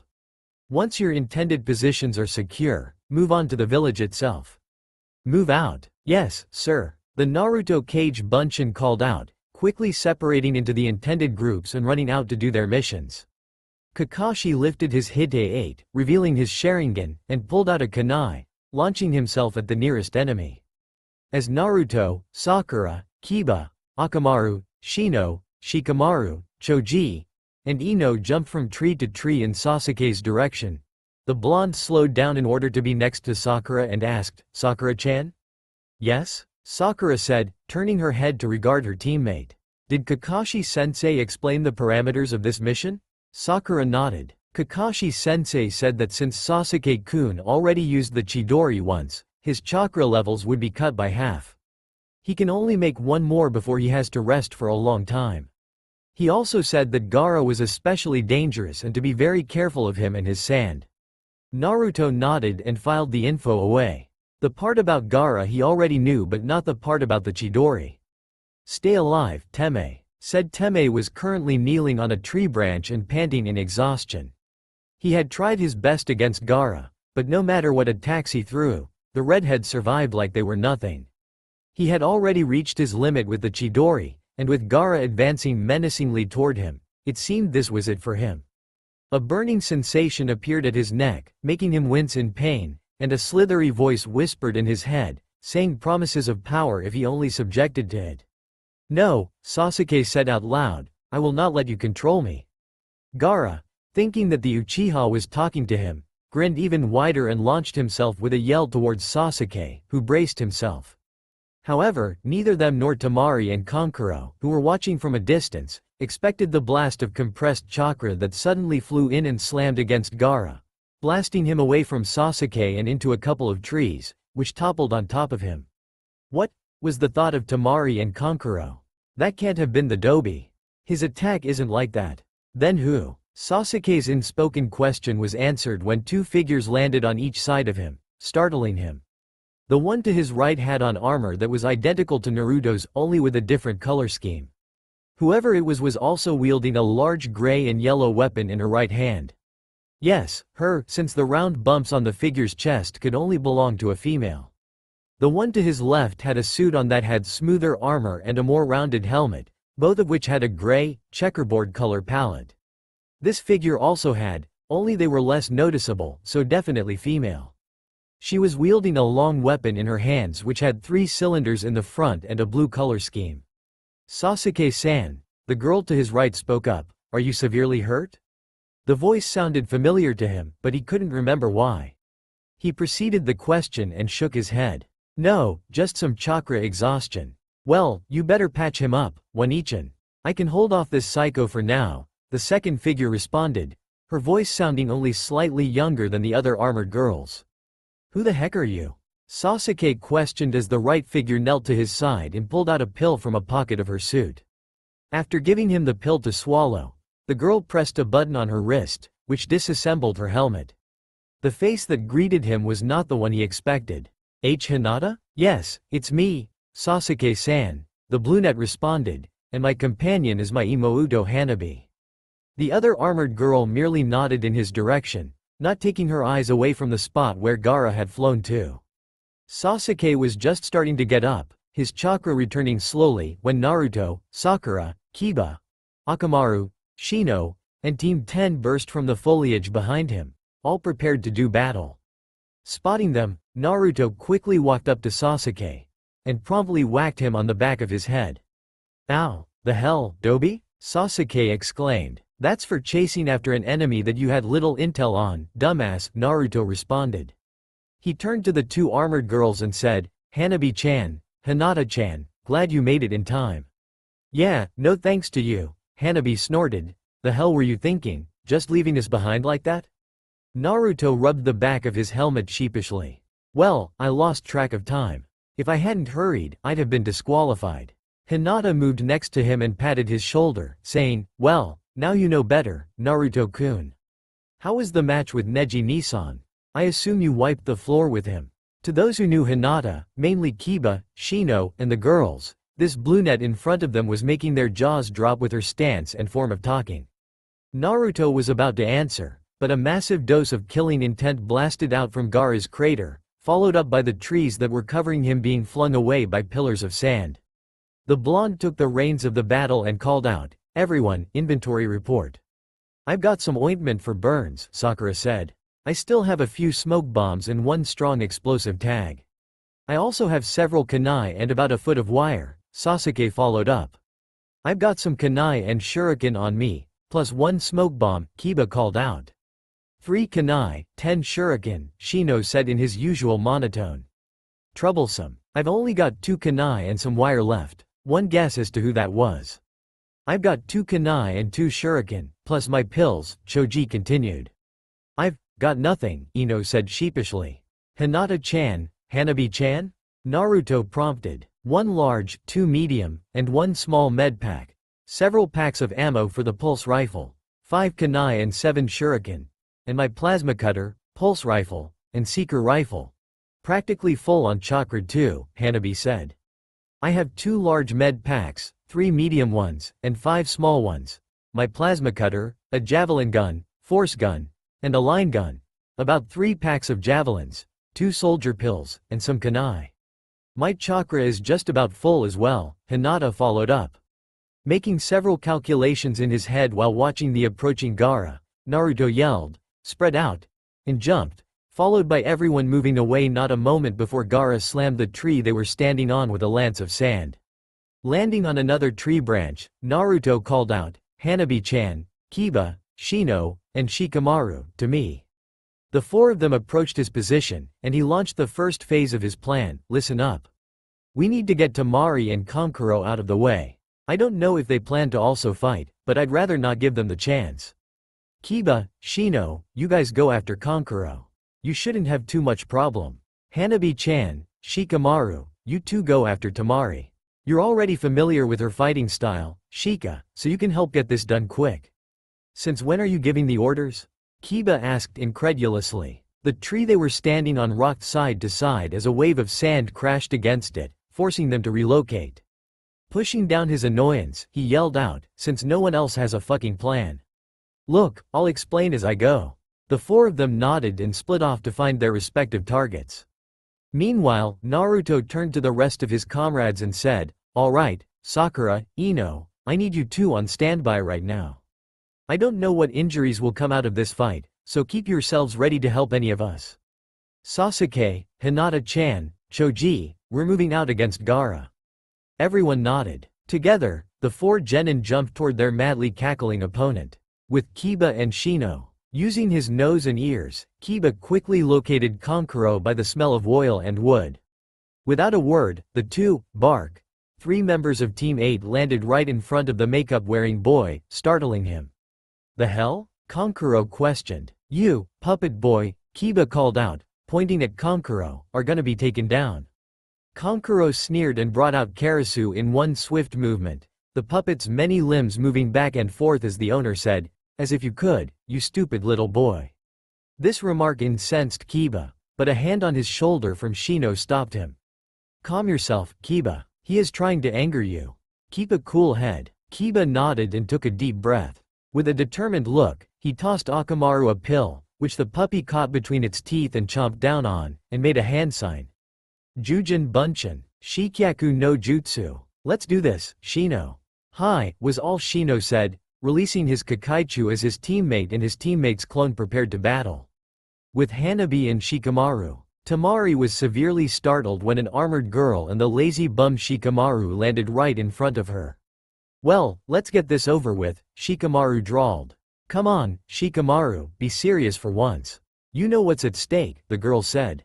"Mendosuke, fine, Hanabi," the Nara responded, pulling out a kunai as his eyes became focused and calculative.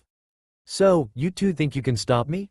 Tamari called out, sounding more confident than she was. With a swift move, she pulled out her fan and opened it fully. "Well, let's just see." As Hanabi's helmet assembled around her head, Shikamaru tensed, and Tamari began gathering chakra. With Naruto, Sasuke, Hinata, and Choji O0. Naruto and Hinata landed softly on a tree branch some paces away from Gaara, who merely stared at them maniacally.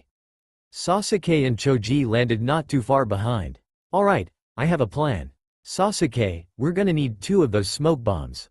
Choji, I want you to begin gathering as much chakra as you can and get ready to slam a gigantic fist on top of short, red-haired, and creepy over there. Hinata-chan, you and I will be distraction. Hit him as hard as you can, but don't aim to kill, merely to disable." "Sasuke, on my command."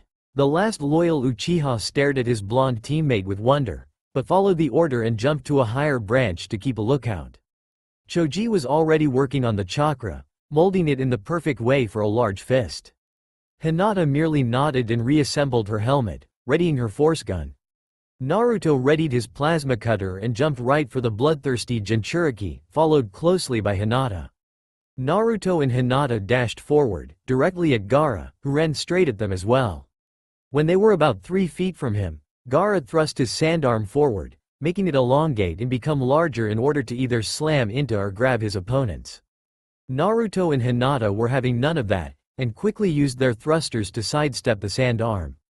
Naruto landed right on the arm and ran at a quick speed towards the insane Jinchuriki, getting close enough to land a powerful roundhouse kick on Gaara's face, which was made all the more painful by the metal pieces around Naruto's boot.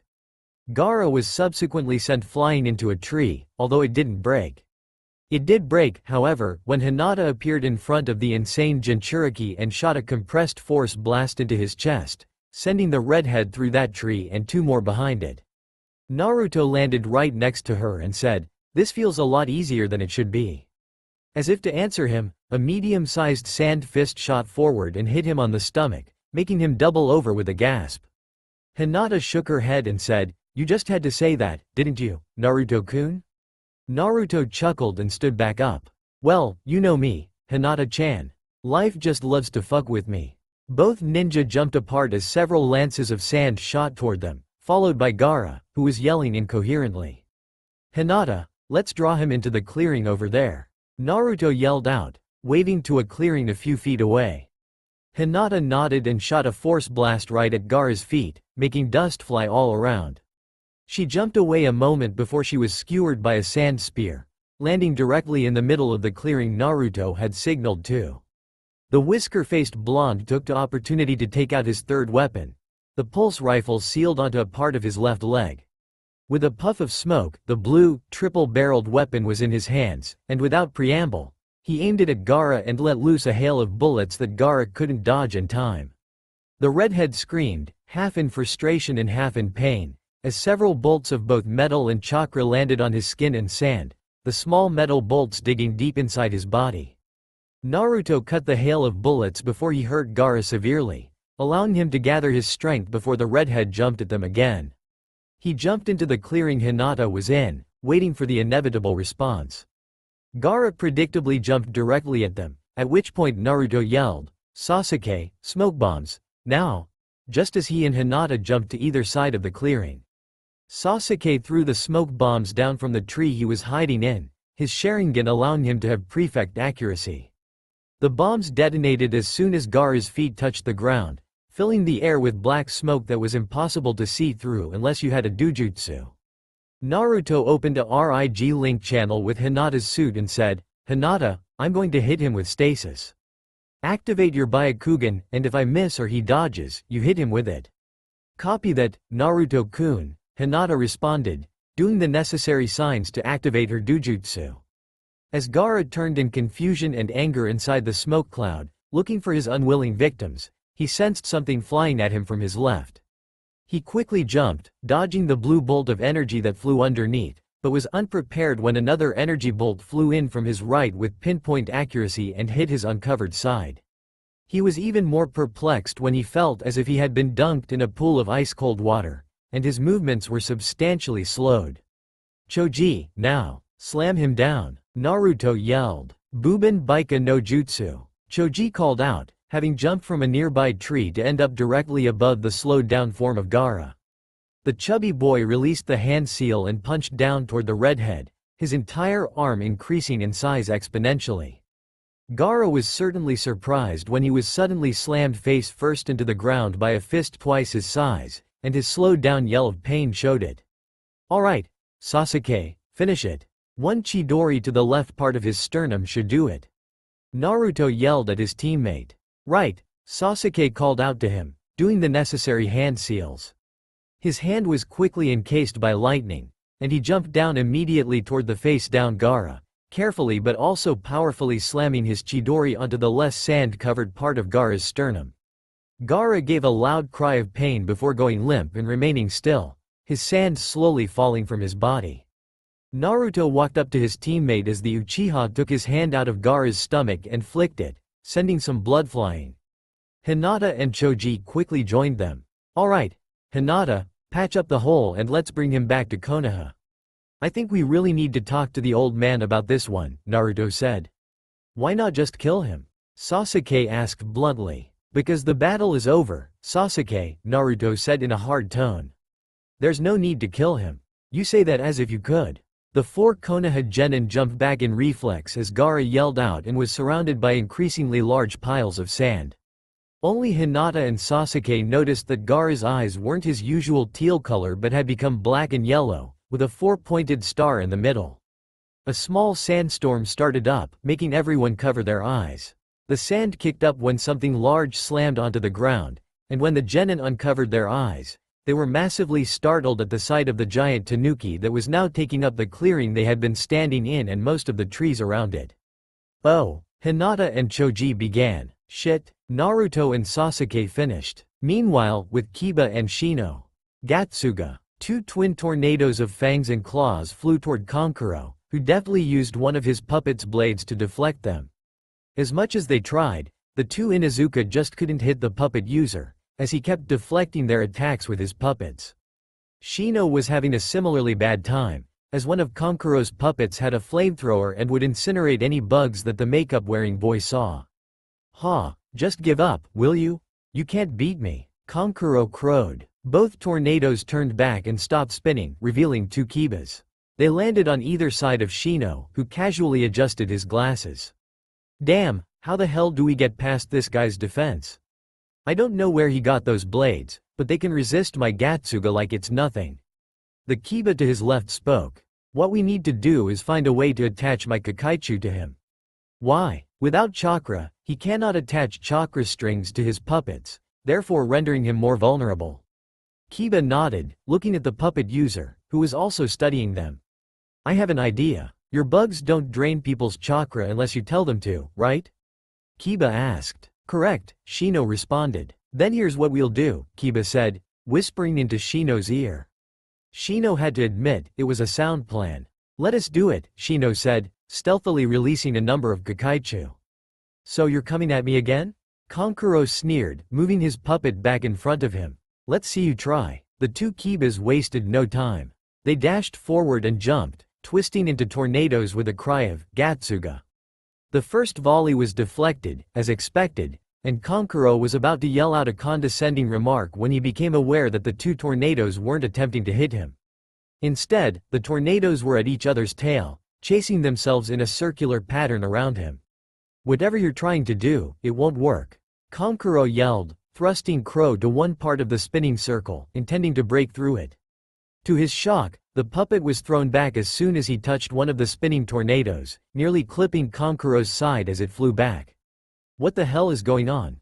Kankuro muttered. He was suddenly aware that the circle the tornadoes were making was becoming shorter and shorter until it appeared to be one single spinning circle.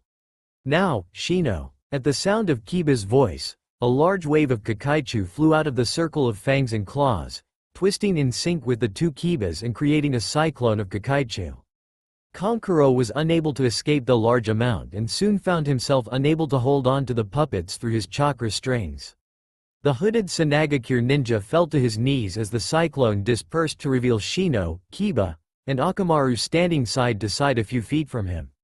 Without preamble, Shino walked forward and hit Kankuro on his temple with the blunt side of his kunai, rendering him unconscious.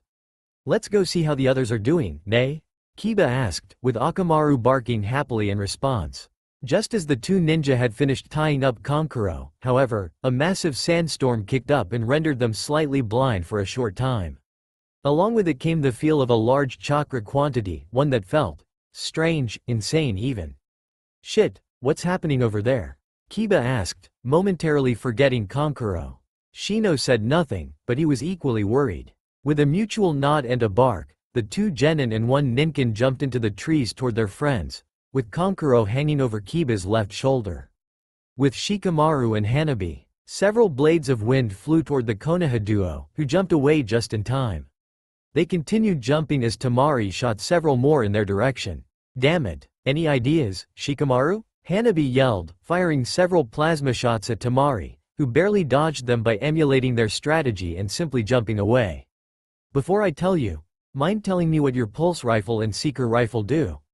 Shikamaru asked, putting his mental calculations on pause.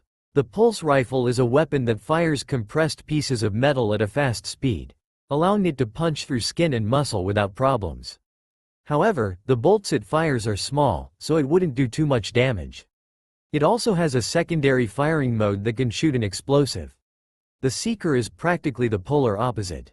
The ammunition for it is much stronger than the pulse rifles, but it has a slow firing speed, since it's meant to take out enemies from afar with the zooming scope and hopefully without them knowing. Shikamaru frowned in thought as he and Hanabi jumped away from another volley of wind blasts. Finally, he said, I got it. Come here. After the plan was explained, Hanabi nodded and jumped away, leaving Shikamaru to jump forward and land a few feet away from Tamari. This is such a drag. Shikamaru moaned, keeping up his standard act. So, you've given up, Shadow Boy? Tamari asked in a condescending tone. Figures. Hell, even that little girl that was with you left you to my mercy. Yeah, whatever, Shikamaru yawned. Can you just give up now? I don't want to have to fight the same troublesome girl twice. A tick mark appeared on Temari's temple at Shikamaru's words. You better stop underestimating me, asshole. Shikamaru shrugged and, in one smooth motion, got down on one knee and put his hands into the rat seal, saying, Kagemane no jutsu. Tamari, knowing about the jutsu, jumped back in order to get out of its range, but as soon as she stepped back a few steps, she found herself unable to move. The hell? Tamari exclaimed, struggling to get free. Kagemane no jutsu, success. A voice sounded from behind her as the Shikamaru in front of her faded away into nothingness. You fell right for my trap. Having caught the Suna wind user, Shikamaru made a signal with his right hand that Tamari replicated. Almost immediately, Tamari felt a searing pain in her left leg as something pierced through her thigh with incredible speed. Her scream of pain only doubled when the same thing happened to her right leg as well. Without her legs having strength to support her, Tamari fell to the ground as Shikamaru dropped the Kagemane. As Tamari laid on the ground, whimpering and gritting her teeth in pain, Hanabi soared and landed next to her as Shikamaru walked up to the two girls. "That was a little brutal," Shikamaru commented, to which Hanabi shrugged. Tamari could only look up in slight fear, not knowing what the two ninja had in store for her. That fear increased exponentially when a massive sandstorm kicked up around them, along with a heavy and malevolent chakra. "Oh no," Tamari could only say. What is it?" Shikamaru asked with eyes narrowed. "Your village is done for, and so are we." Gaara released it. "It? What the hell is it?" Hanabi asked, pulling the girl up by her shirt. "What's been released?" "It's the Ichibi," Naruto unknowingly finished, looking up at the sand construct. "The Ichibi? The hell is that?" Sasuke asked from his side. "It's just like the Kyuubi that attacked our village years ago, one of the Biju. They're masses of chakra with a clear consciousness. And this one is Suna's Biju." "Oh, crap," Sasuke whispered. A sound came from Naruto's rig as a video communication channel was opened, activating a holographic video that showed both Hinata and Choji standing side to side. While Hinata's expression wasn't discernible, Choji's was, showing that the boy was scared beyond belief. "How do we deal with this one, Naruto-kun?" Hinata exclaimed into the video. As Sasuke stood next to Naruto so he could see the video better, Naruto said, "I don't know. I've never dealt with this. I only know how to work on spaceships, not giant tanuki."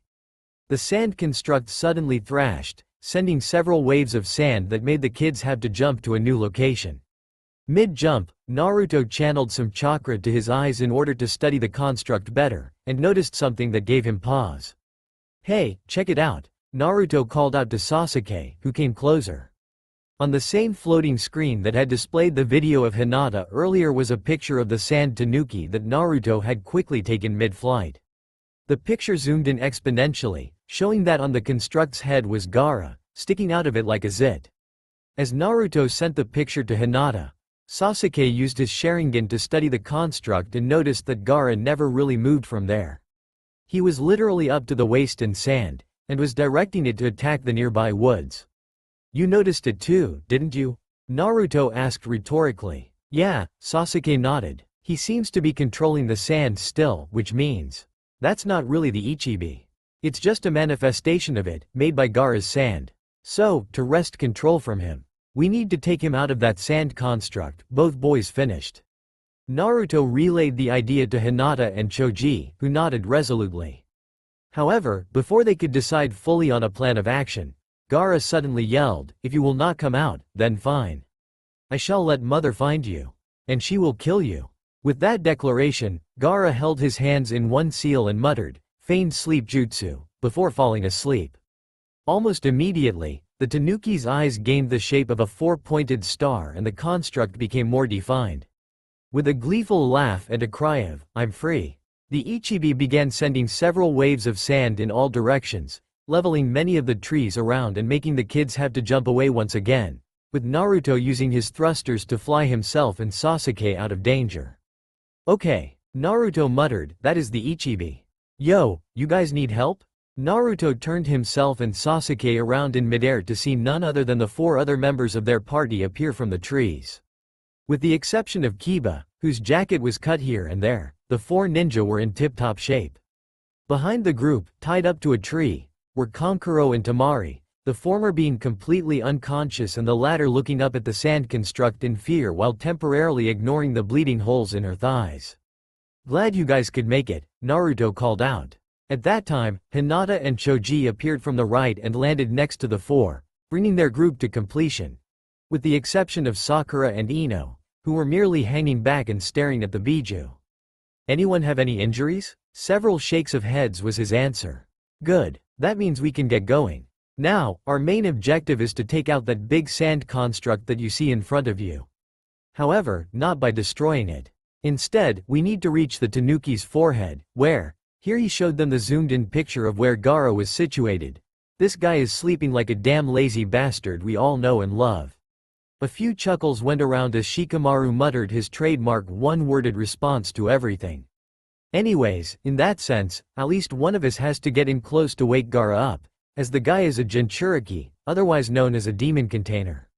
I think that as long as he's asleep, the Ichibi will continue to have control. And how exactly do you propose we do that? Shikamaru asked. Well, I was actually going to ask you, Naruto said sheepishly. Mendosuke. Shikamaru muttered. Alright, here's what we'll do. As soon as the plan was quickly explained, the group split, with Hanabi going deeper into the woods, Naruto flying high into the air, Sasuke, Kiba, and Choji moving to surround the Ichibi in a triangular formation, and Hinata moving behind the sand construct and readying her javelin gun. Whatever you kiddies plan to do, it won't work. I'm going to kill you all. Then I'm going to kill the redhead brat I'm sealed in, and I'm going to raze your pathetic village to the ground. The Ichibi cried out gleefully. Almost everyone stopped as they heard the Ichibi speak. Sasuke was the first to recover and was about to respond when a tightly compacted ball of chakra flew in at incredible speed and slammed into the Ichibi's nose, exploding with such force that its entire face was blown off. Naruto's voice followed it, saying, "Don't you ever try to threaten my home. I'll destroy anyone to protect it, even a mass of chakra, because that's my ninja way." Naruto's declaration bolstered the spirits of his friends, who all became more determined to protect the great tree that was Konoha.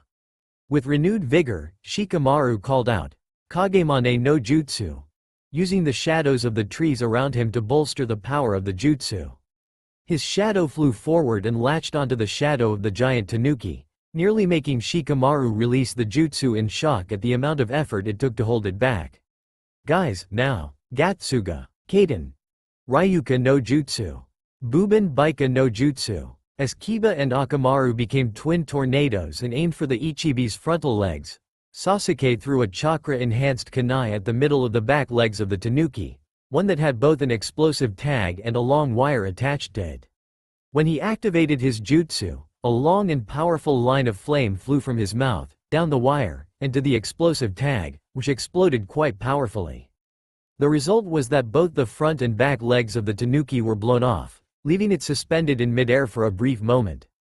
It was at that moment that Choji appeared above the tanuki with a giant fist and slammed it to the ground, causing it to scream out, more in frustration than pain. Hinata, got it. At this point, Hinata activated her thrusters and flew quickly around the tanuki, shooting several javelins into its sandy body. With Hinata's skill and dujutsu, the javelins landed in several key spots.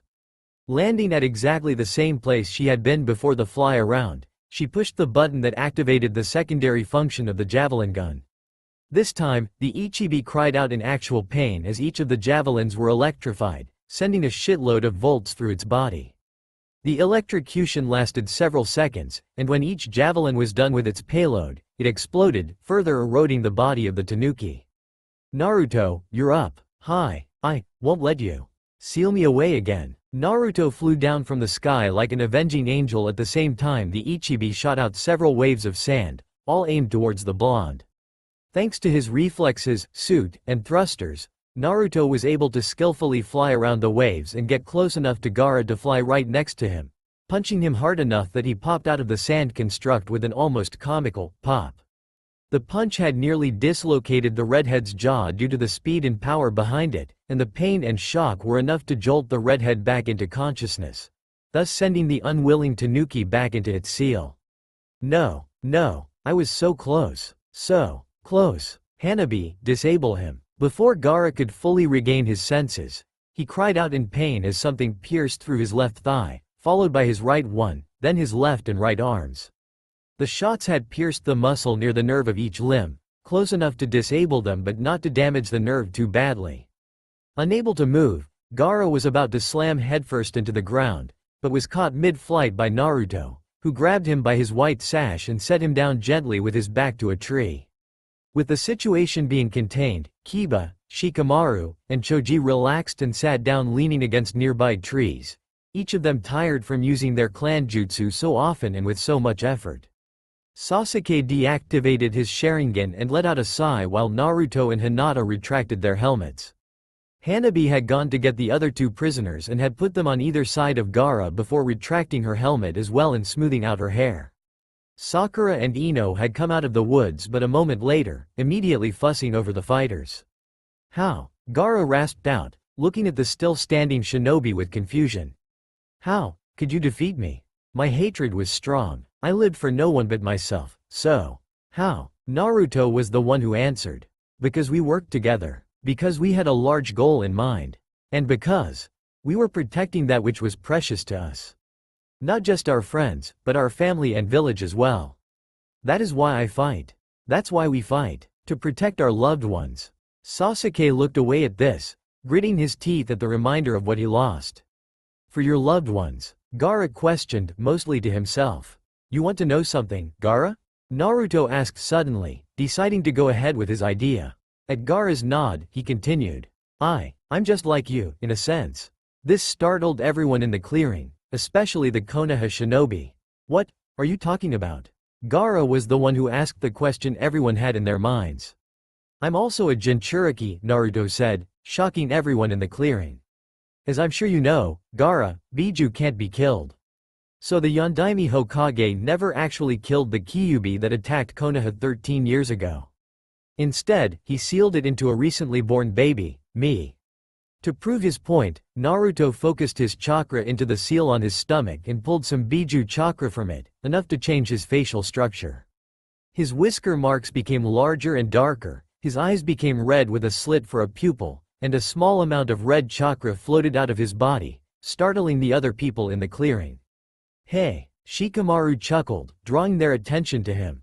"You just cleared up one of the biggest puzzles I've had, Naruto. I've seen the villagers' attitudes toward you, and I've heard them call you a demon once in a while, and when I found out your birthday was on October 10th, I figured it had to do with the Kyuubi attack. I just couldn't figure out how. It was a puzzle that irked me to no end." Naruto laughed out loud at Shikamaru's explanation, his voice sounding deeper and rougher than it normally did. When the laughter stopped, he said, "That is the absolutely best reaction I've had at telling someone about my burden. Then again, I haven't told anyone in the first place." Then, Gaara began, now completely confused. "How are you so carefree and strong? You must have had a similar life to mine, where people only saw us as either weapons or demons." Naruto released the demonic chakra and knelt in front of Gaara, looking at him with sympathy before answering. "Yes, I definitely had a rough life. I was chased out of stores, overpriced for even expired items, shunned, ignored, and at times even beaten by large mobs. It wasn't pleasant." The Konoha shinobi around him looked at him with a large amount of shock and even some skepticism, although the latter went away when his pose and eyes told that he was telling the truth, possibly even a sugar-coated version of the truth. The next feeling they collectively had was disgust for the adults of the village, especially their parents, as they could each distinctly remember at least one time where they could have helped Naruto but instead did nothing. Sakura had an especially hard time, as she knew that her mother was especially hateful of Naruto, while her father was more neutral about him, but she could never figure out why. They were all brought back by Naruto continuing. "But you know, despite the fact that I had no parents to know and love, and no other close family, I still managed to find loved ones. I may have been alone from the beginning, but that didn't stop me. I realized after some time that crying wasn't going to solve anything, so I simply plastered a smile on my face and looked to the future, hoping that the next day would be better than before. Thus, my ninja way was born. I never gave up on my dreams and hopes, knowing that one day I'd achieve them. And as time passed, I found more and more people that saw me for who I was, not what I carried. At first it was just the Hokage and two nice restaurant owners. Then it was Iruka-sensei, who saw me as a good student and a little brother of sorts. Then I got some friends at the academy, and finally my teammates and sensei of Squad 7, along with the other squads, all of whom I've come to care for deeply. And it's for that reason that I'm so strong. Because I've realized that this world of ours is a rough one, and I have a feeling it will get even worse before it gets better. For that reason, I train. I try to become the strongest I can be in order to protect that which I love. That is why I want to become Hokage.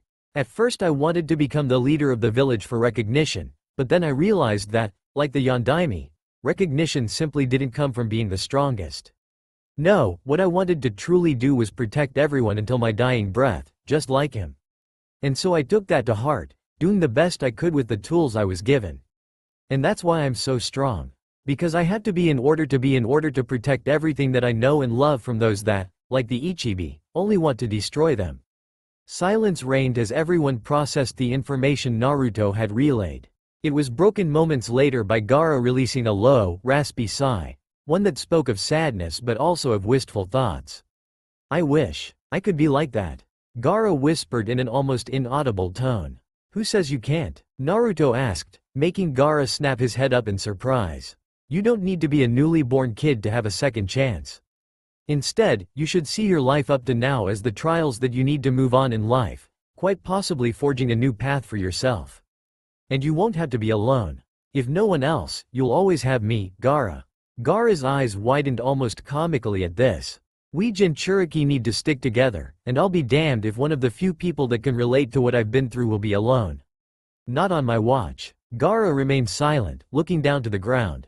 The silence was then broken by Temari, who looked at Gaara with teary eyes, a byproduct of Naruto's story and declaration, and said, You'll also have us as well, Gaara. I know we haven't had much sibling bonding time, but we're still family and we always will be. Kankuro and I will always be beside you. Gaara remained looking down to the floor for a few more seconds before finally looking up. A wan smile on his face that was reciprocated by Naruto and Temari. Thank you, Naruto Uzumaki. Thank you for your friendship. I promise, I will do my best to change. I now have hope, a word that was so foreign to me. He turned his head slightly to lock eyes with his sister. And thank you as well, Temari, for being there for me, even when I pushed you away. You truly are a great person. Both blondes nodded happily at the boy, and Naruto knelt down to untie him while asking over his shoulder. Hey, Hinata-chan, could you patch up Temari for me? Hinata smiled and nodded, walking up to the blonde girl while digging out a medium med pack and kneeling in front of Temari in order to close the still bleeding holes in her legs. As soon as both ninja were untied as well as up and about, the rest of the Konoha ninja tensed, and rightly so considering what came out of Gaara minutes earlier. Gaara gave them all a once-over before bowing his head and saying, I apologize for any inconvenience I have caused you. The Konoha ninja were silent for some time before Shikamaru chuckled and said, You're forgiven by me. It would be too troublesome to hold a grudge against a Jinchuriki. That broke the ice and allowed the two groups, minus the still unconscious Kankuro, to mingle for a short while before an Anbu operative appeared from the trees around them, landing in front of them. Naruto Uzumaki and Gaara Sabaku, I have been told to fetch you, the Anbu said in an oddly nondescript voice. Naruto looked at the operative sideways and immediately noticed something odd about the man. Who's asking for us? Naruto asked. The Hokage. Liar, Naruto said coldly, making the fake Anbu operative stiffen. You see, I have barged into Hokage Gigi's office often enough times to know just what the Anbu look like, especially his personal guard. None of the men and women I've seen coming through Gigi's office have ever worn plain masks with the word "nei" on top. Conclusively, you're a fake. This made every other ninja in the clearing tense, preparing for a fight. The masked man remained still for some time before pulling out the tanto strapped to his back and getting into a stance while saying, It seems you shall not cooperate. You're damn right we won't cooperate, Naruto responded, taking out his plasma cutter and pointing it at the man as his helmet reassembled around his head.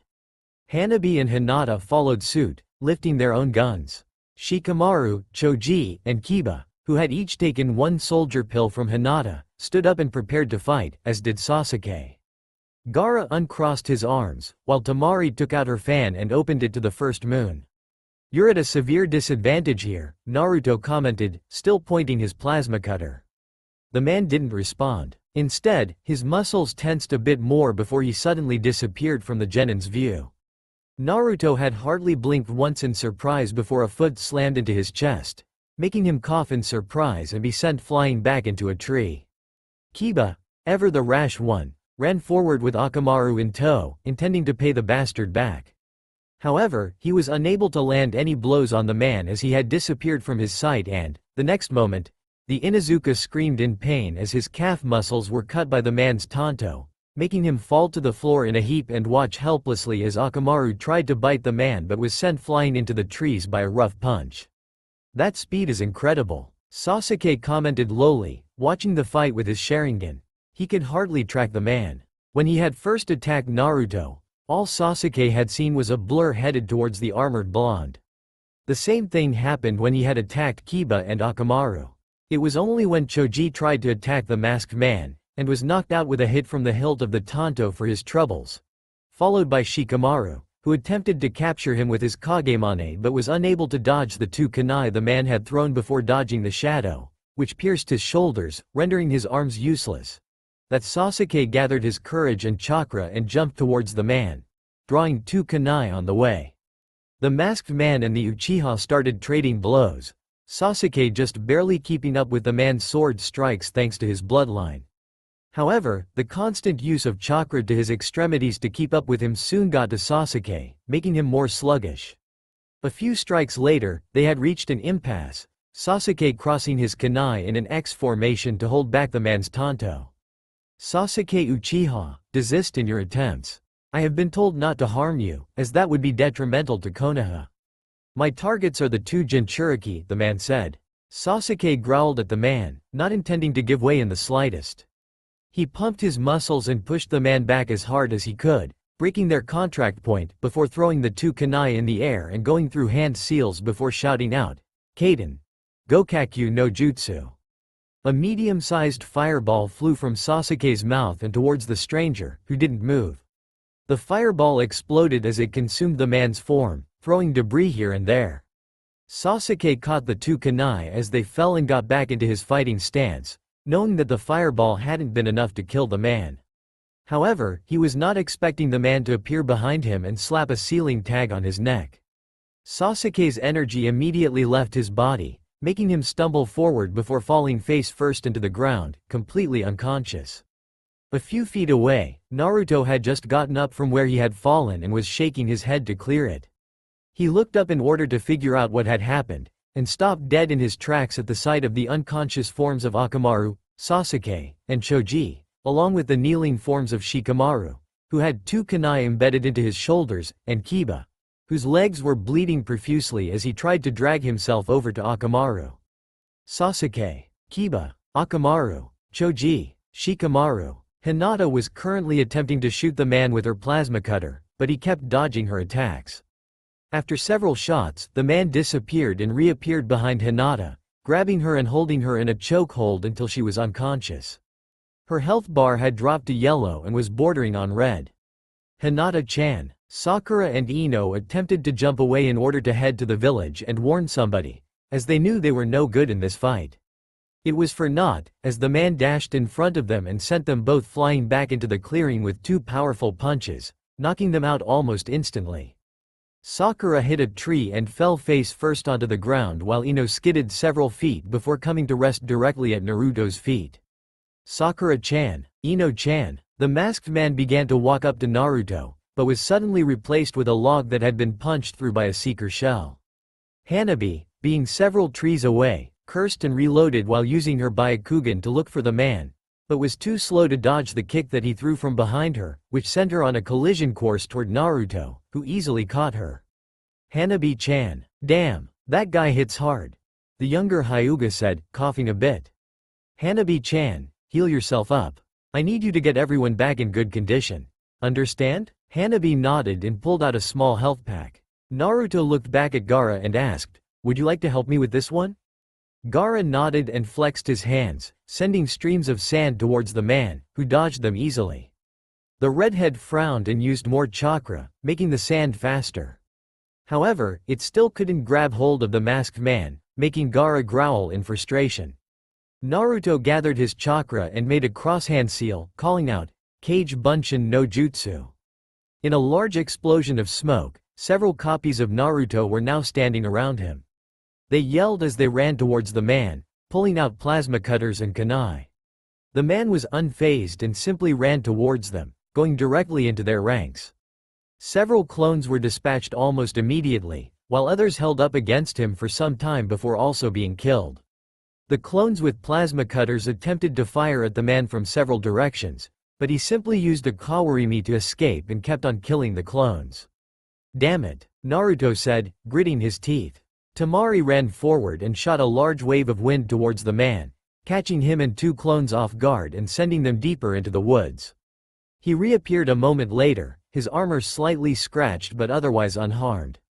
The Sunaku no Ichi sent several more waves of cutting air at the man, but he dodged nimbly and appeared inside her guard, kicking her fan away before giving her an uppercut that sent her flying back into a nearby tree, knocking her out. "Temari!" Both Naruto and Gaara cried out. Naruto growled, looking back at the man with unbridled anger. He reached inside himself for a way to beat the man, and soon came in contact with the Hake no Fuin Shiki. With a simple command, he thrust himself into his seal, intending to talk to the Kyuubi. Inside Naruto's mindscape, Naruto soon reappeared inside his mind, reaching the place where the Kyuubi resided. He was startled when he landed on a rocky, circular platform, at the end of which was a large cage. He turned around in order to study it more and froze in shock at the sight of the large marker that was directly opposite to the cage, floating and twisting some ways away from the platform he was standing on. "No way," the blonde muttered. He shook himself after a few moments and turned back to the Kyuubi's cage, where a lone, red eye was now looking at him.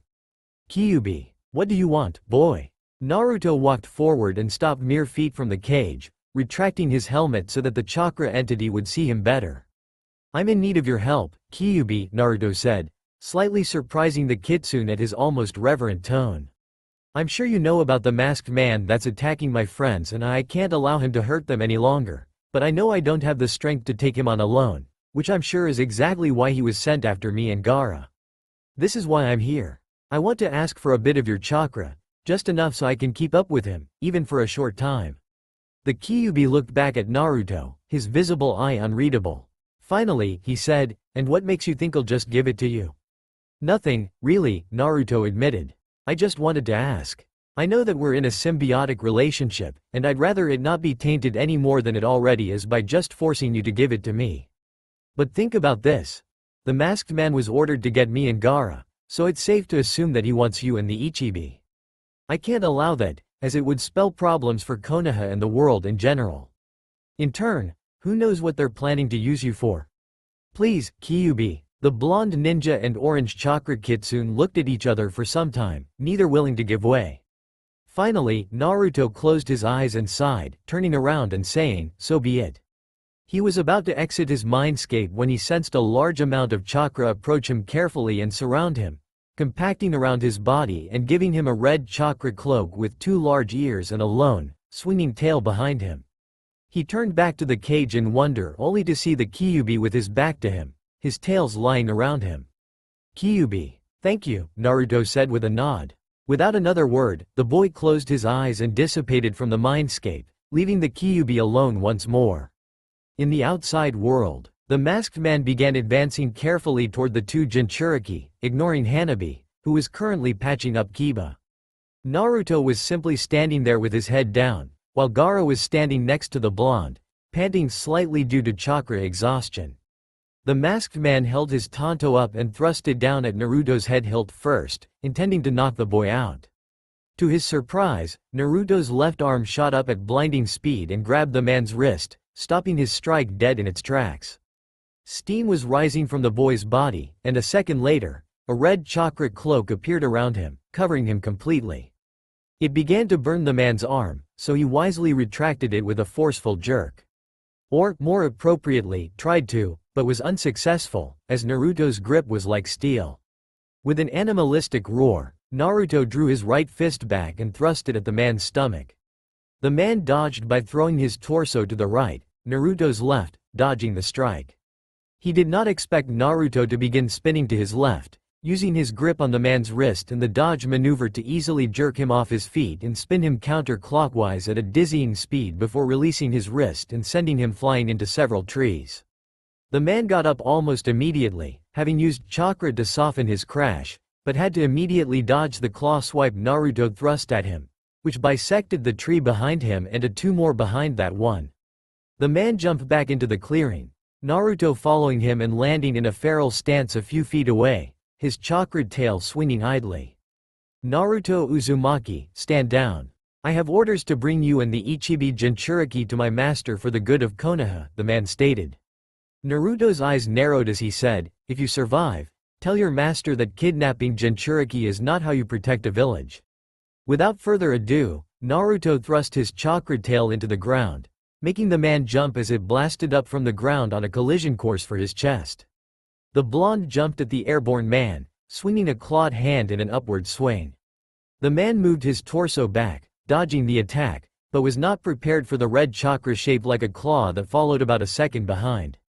The man thrust his hands out and shot as much chakra as was necessary to push himself away from the chakra claw, which was quite a bit for anyone not a Jinchuriki. Noticing the maneuver, Naruto growled and roared in his direction, sending a blast of displaced air that the man was unable to dodge after having thrust his chakra out so roughly. It hit him directly on the stomach, sending him flying even higher, until the man was past the treetops and was soaring high above the forest. Naruto landed on a nearby tree and shot upwards in the man's direction, the tree branch he was standing on shattering into splinters. As soon as he was close enough, Naruto sliced the air in the direction of the man's head, which the man blocked with his tanto. Naruto tried to attack him with his left hand, but it met the same result against a kunai the man had produced. He attempted a knee to the man's gut, but was foiled by the man's right knee. His left knee met the same resistance. They traded blows similarly for a short while before finally passing through the treetops as they fell back to the ground. Naruto chose that moment to push away from the man forcefully, making the masked ninja lose his airborne balance momentarily. That was enough for Naruto to land against a tree and immediately shoot off again, using chakra to push himself toward the man hard enough to tackle him to the ground like a meteor. Meanwhile, Naruto's friends, now patched up and revived by Hanabi and Hinata, were watching the battle with wide eyes. Amazing, is it not? All eyes went to Gaara, who was watching the battle without issue, having gotten used to ninja jumping all over the place in order to attack him. A moment later, he continued. By my reckoning, Naruto is using much more Biju chakra than I was when I released the Ichibi, but not quite enough to fully match the Tanuki. He has that much power sealed inside him? Choji asked. Much more, actually. Remember, the Biju he contains has 8 more tails than mine, Gaara pointed out. Everyone suddenly felt rather small in front of Naruto as the information sunk in their minds. Back with the battle, Naruto and the masked ninja had been battling back and forth, tearing up the landscape quite a bit, until finally clashing a moment earlier and remaining in a deadlock, with Naruto using his claws to hold back the man's tanto. Unfortunately, that was the very same time that the chakra the Kyuubi had allocated for Naruto ran dry, making the cloak dissipate and subsequently making Naruto's strength wane, although not enough to be pushed back fully. No, no, no, not now, Naruto cried out, feeling the chakra cloak leaving him. It seems your power has waned, the man commented, cocking his head to the side slightly, you now see that it is hopeless. Naruto began bending backwards as the man put more force into his sword, the blade cutting into Naruto's palms as he tried to hold it back. Naruto was currently going through several plans, but none were processed completely. What do I do? What do I do? This was Naruto's repeated thought as he tried to find a way out of this. However, it just wasn't coming to him. Just then, however, a voice Naruto barely recognized spoke in Naruto's mind, saying, "Come on, kid, don't give up. Don't you remember the suit you're wearing?" Naruto's head snapped up, his eyes clearing. If ideas could manifest, a light bulb the size of the Hokage Tower would be hanging above his head. In one smooth movement, Naruto pulled back his right hand from the blade and fished out a kunai from a storage seal on one of the armor pieces covering his ribs. He used it to hold back the man's tanto with better efficiency while moving his left hand directly in front of the man's stomach, palm out and fingers open wide. The masked ninja noticed and attempted to jump away, but was not expecting the blue bolt of energy that materialized on Naruto's palm and hit him on the stomach with a blue flash of light. Almost immediately, the man felt as if his body had been dunked in cold water, almost freezing his body's movements. Every movement seemed like it needed much more than the necessary amount of energy it should need. "What did you do to me?" the man asked, his voice slowed substantially. Naruto relaxed and stood over the man, saying, "It's called stasis. Now, hold still." Naruto dashed quickly behind the man and sliced both of the man's calves, almost completely separating his feet from the rest of his body. The man only gave a loud, pained grunt before the blonde jammed the kunai into the man's hand and into the ground, pinning him to the floor. "It's over." Naruto's friends approached quickly, surrounding him and the man in a large circle. Naruto nodded to each of them before kneeling in front of the man and waiting for the stasis to dissipate before saying, "Now, you're going to tell us just who the hell you are and who sent you." The man did not move. "Hey," Naruto said, slapping the man's head. Instead of a jerk, as he had expected, the head merely bobbed up and down for a moment before lolling uselessly. Frowning, Naruto grabbed the man's shoulder, pulled out the kunai embedded in the man's hand, and turned the body, taking the mask off. The group was greeted by the sight of one of the most generic faces ever. Plain, short, brown hair, vacant dark eyes, a rough chin with some stubble growing, and a mouth with nearly perfect teeth. Keyword, nearly. There was an indentation where the last upper molar to the left would normally be.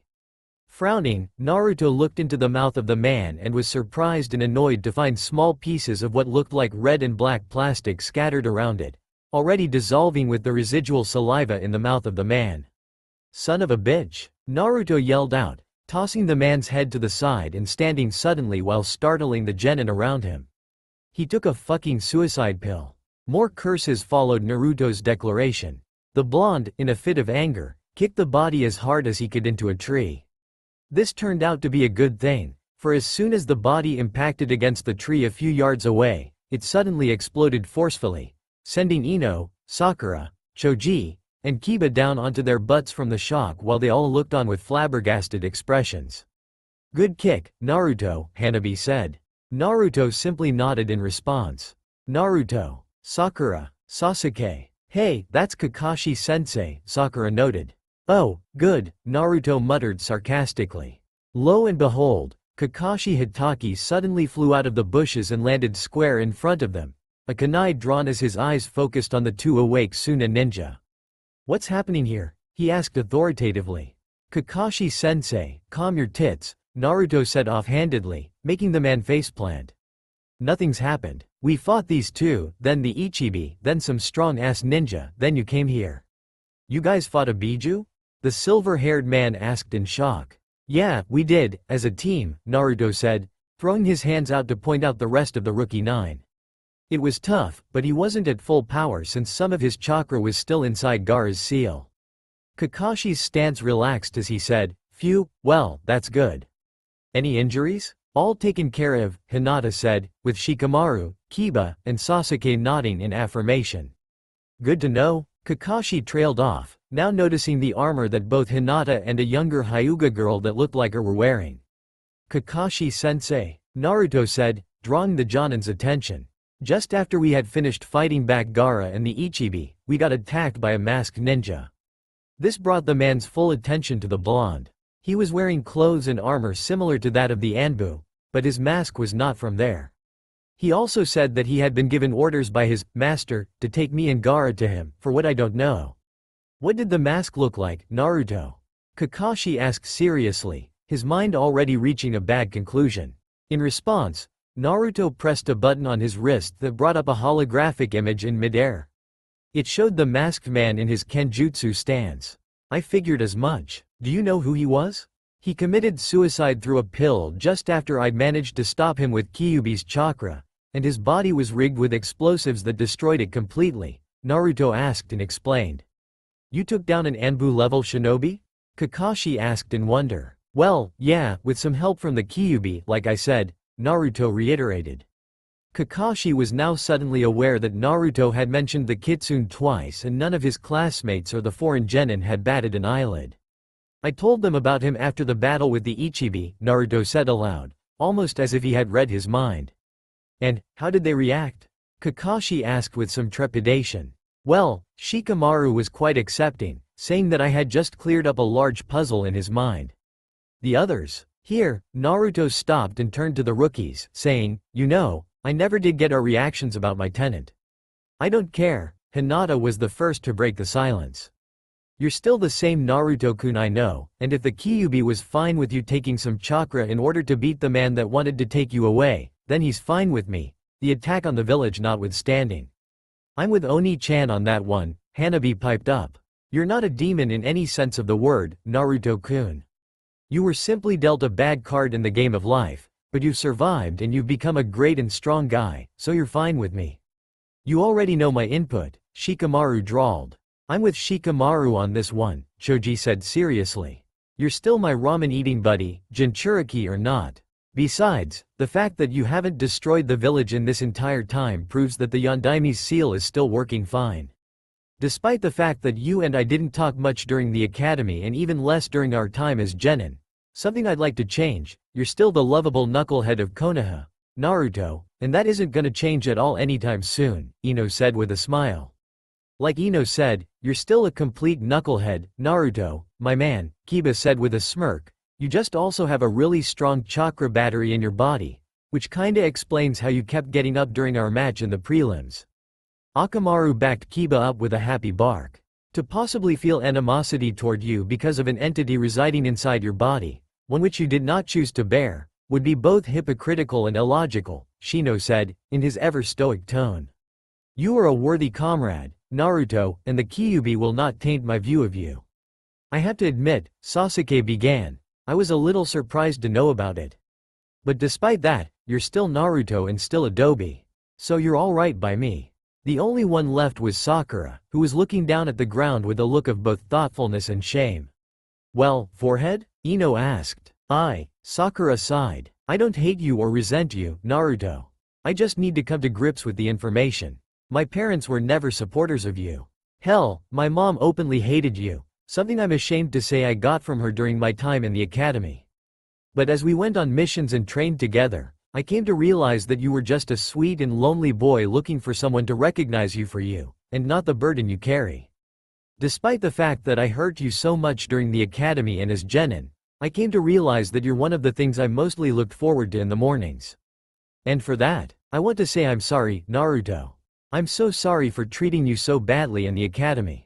Naruto smiled and walked up to her, putting a hand on her chin and lifting her head up so they could lock eyes.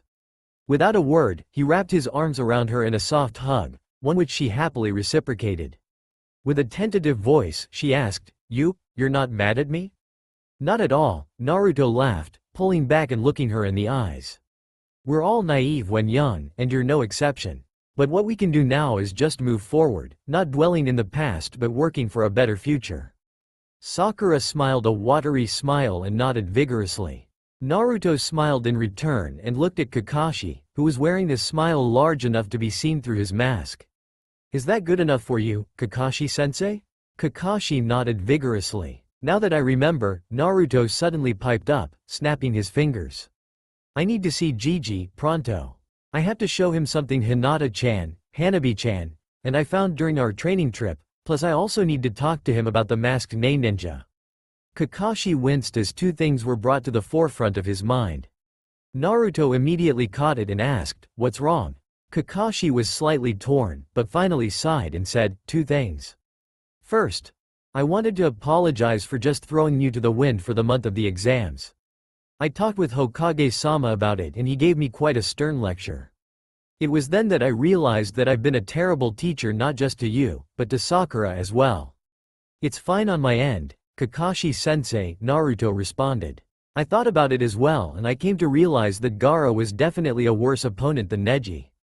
Sharingan or no, Sasuke was going to need help. I also came to realize that I was just being a brat when I flipped out like that. I forgive you too, Kakashi-sensei, Sakura said. I just want for you to help us train better and more as a team as well.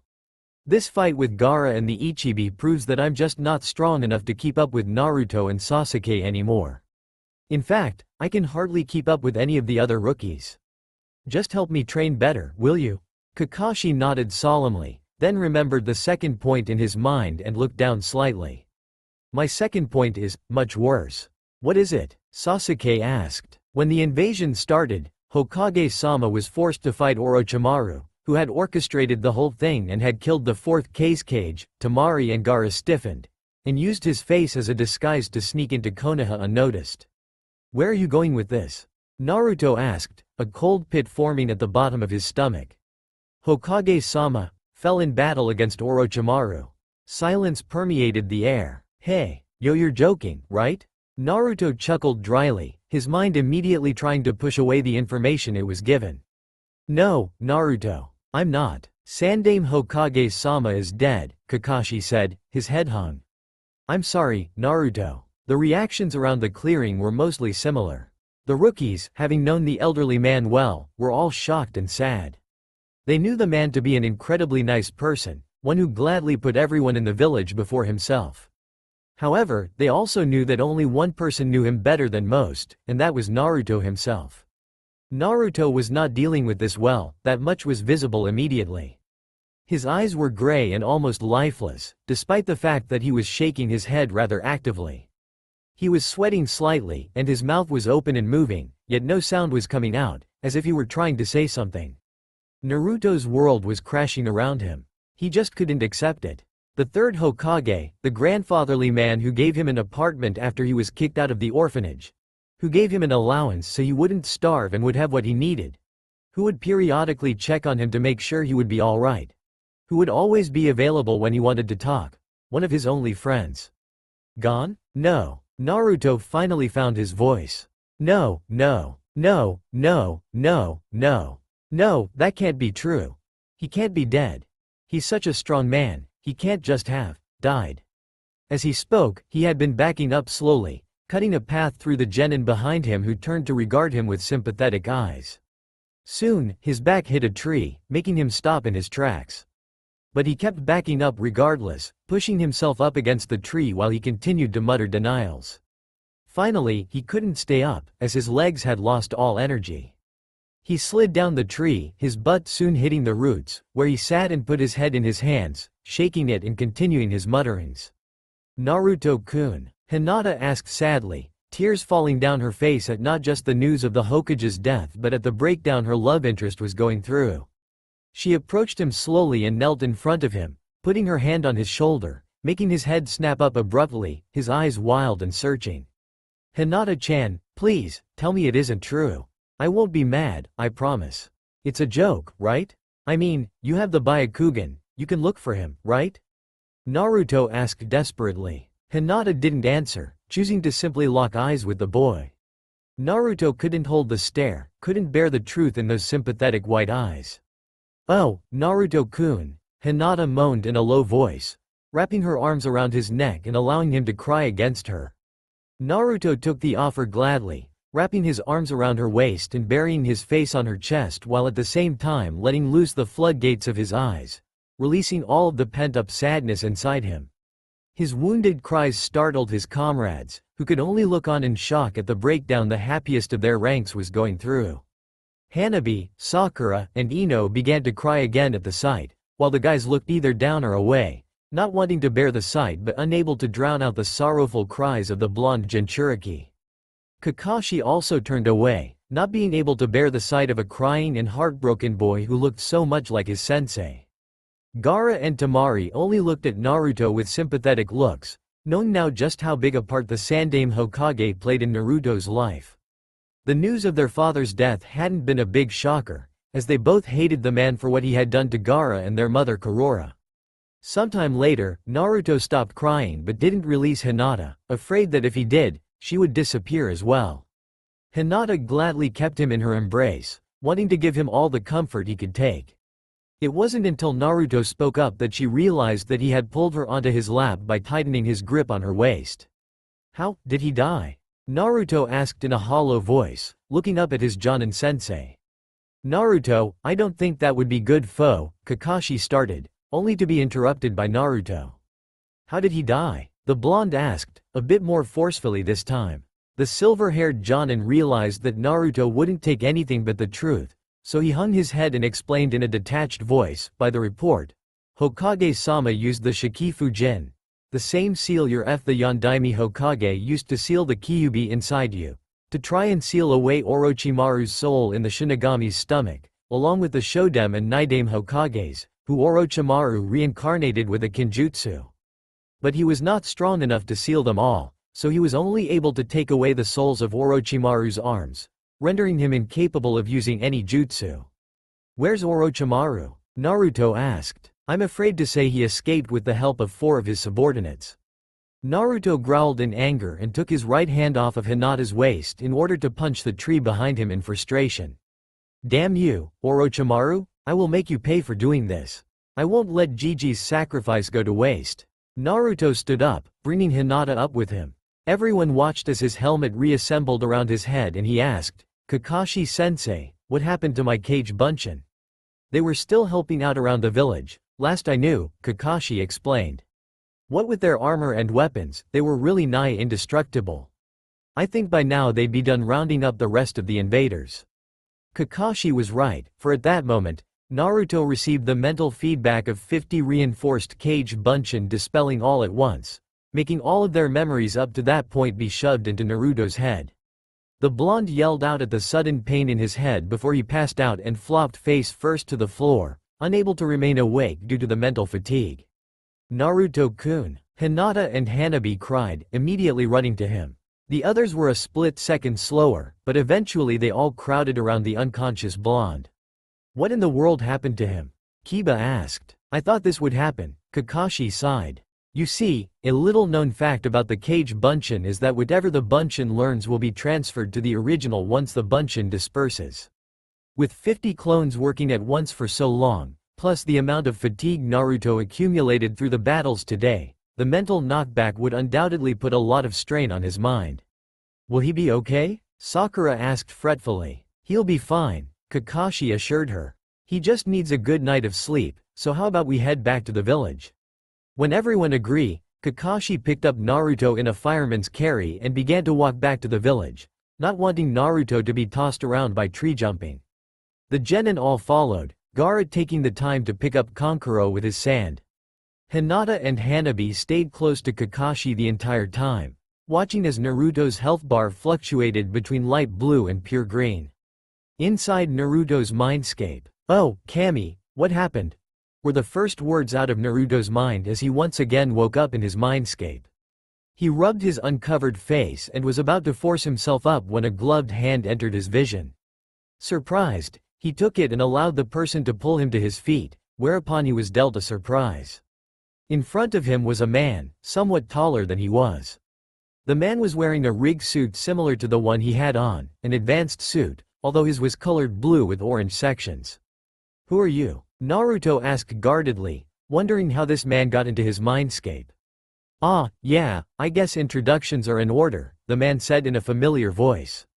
As the man pressed a button on his left wrist and his helmet began retracting, Naruto suddenly realized that the voice was the same that reminded him about his suit's capabilities while he was fighting the masked Neyman. The helmet finally finished retracting and was stored in the suit, giving Naruto a full view of a bearded face, green-blue eyes, and slightly graying black hair. Isaac, that's all for now. If you enjoy then please like, share and do comments.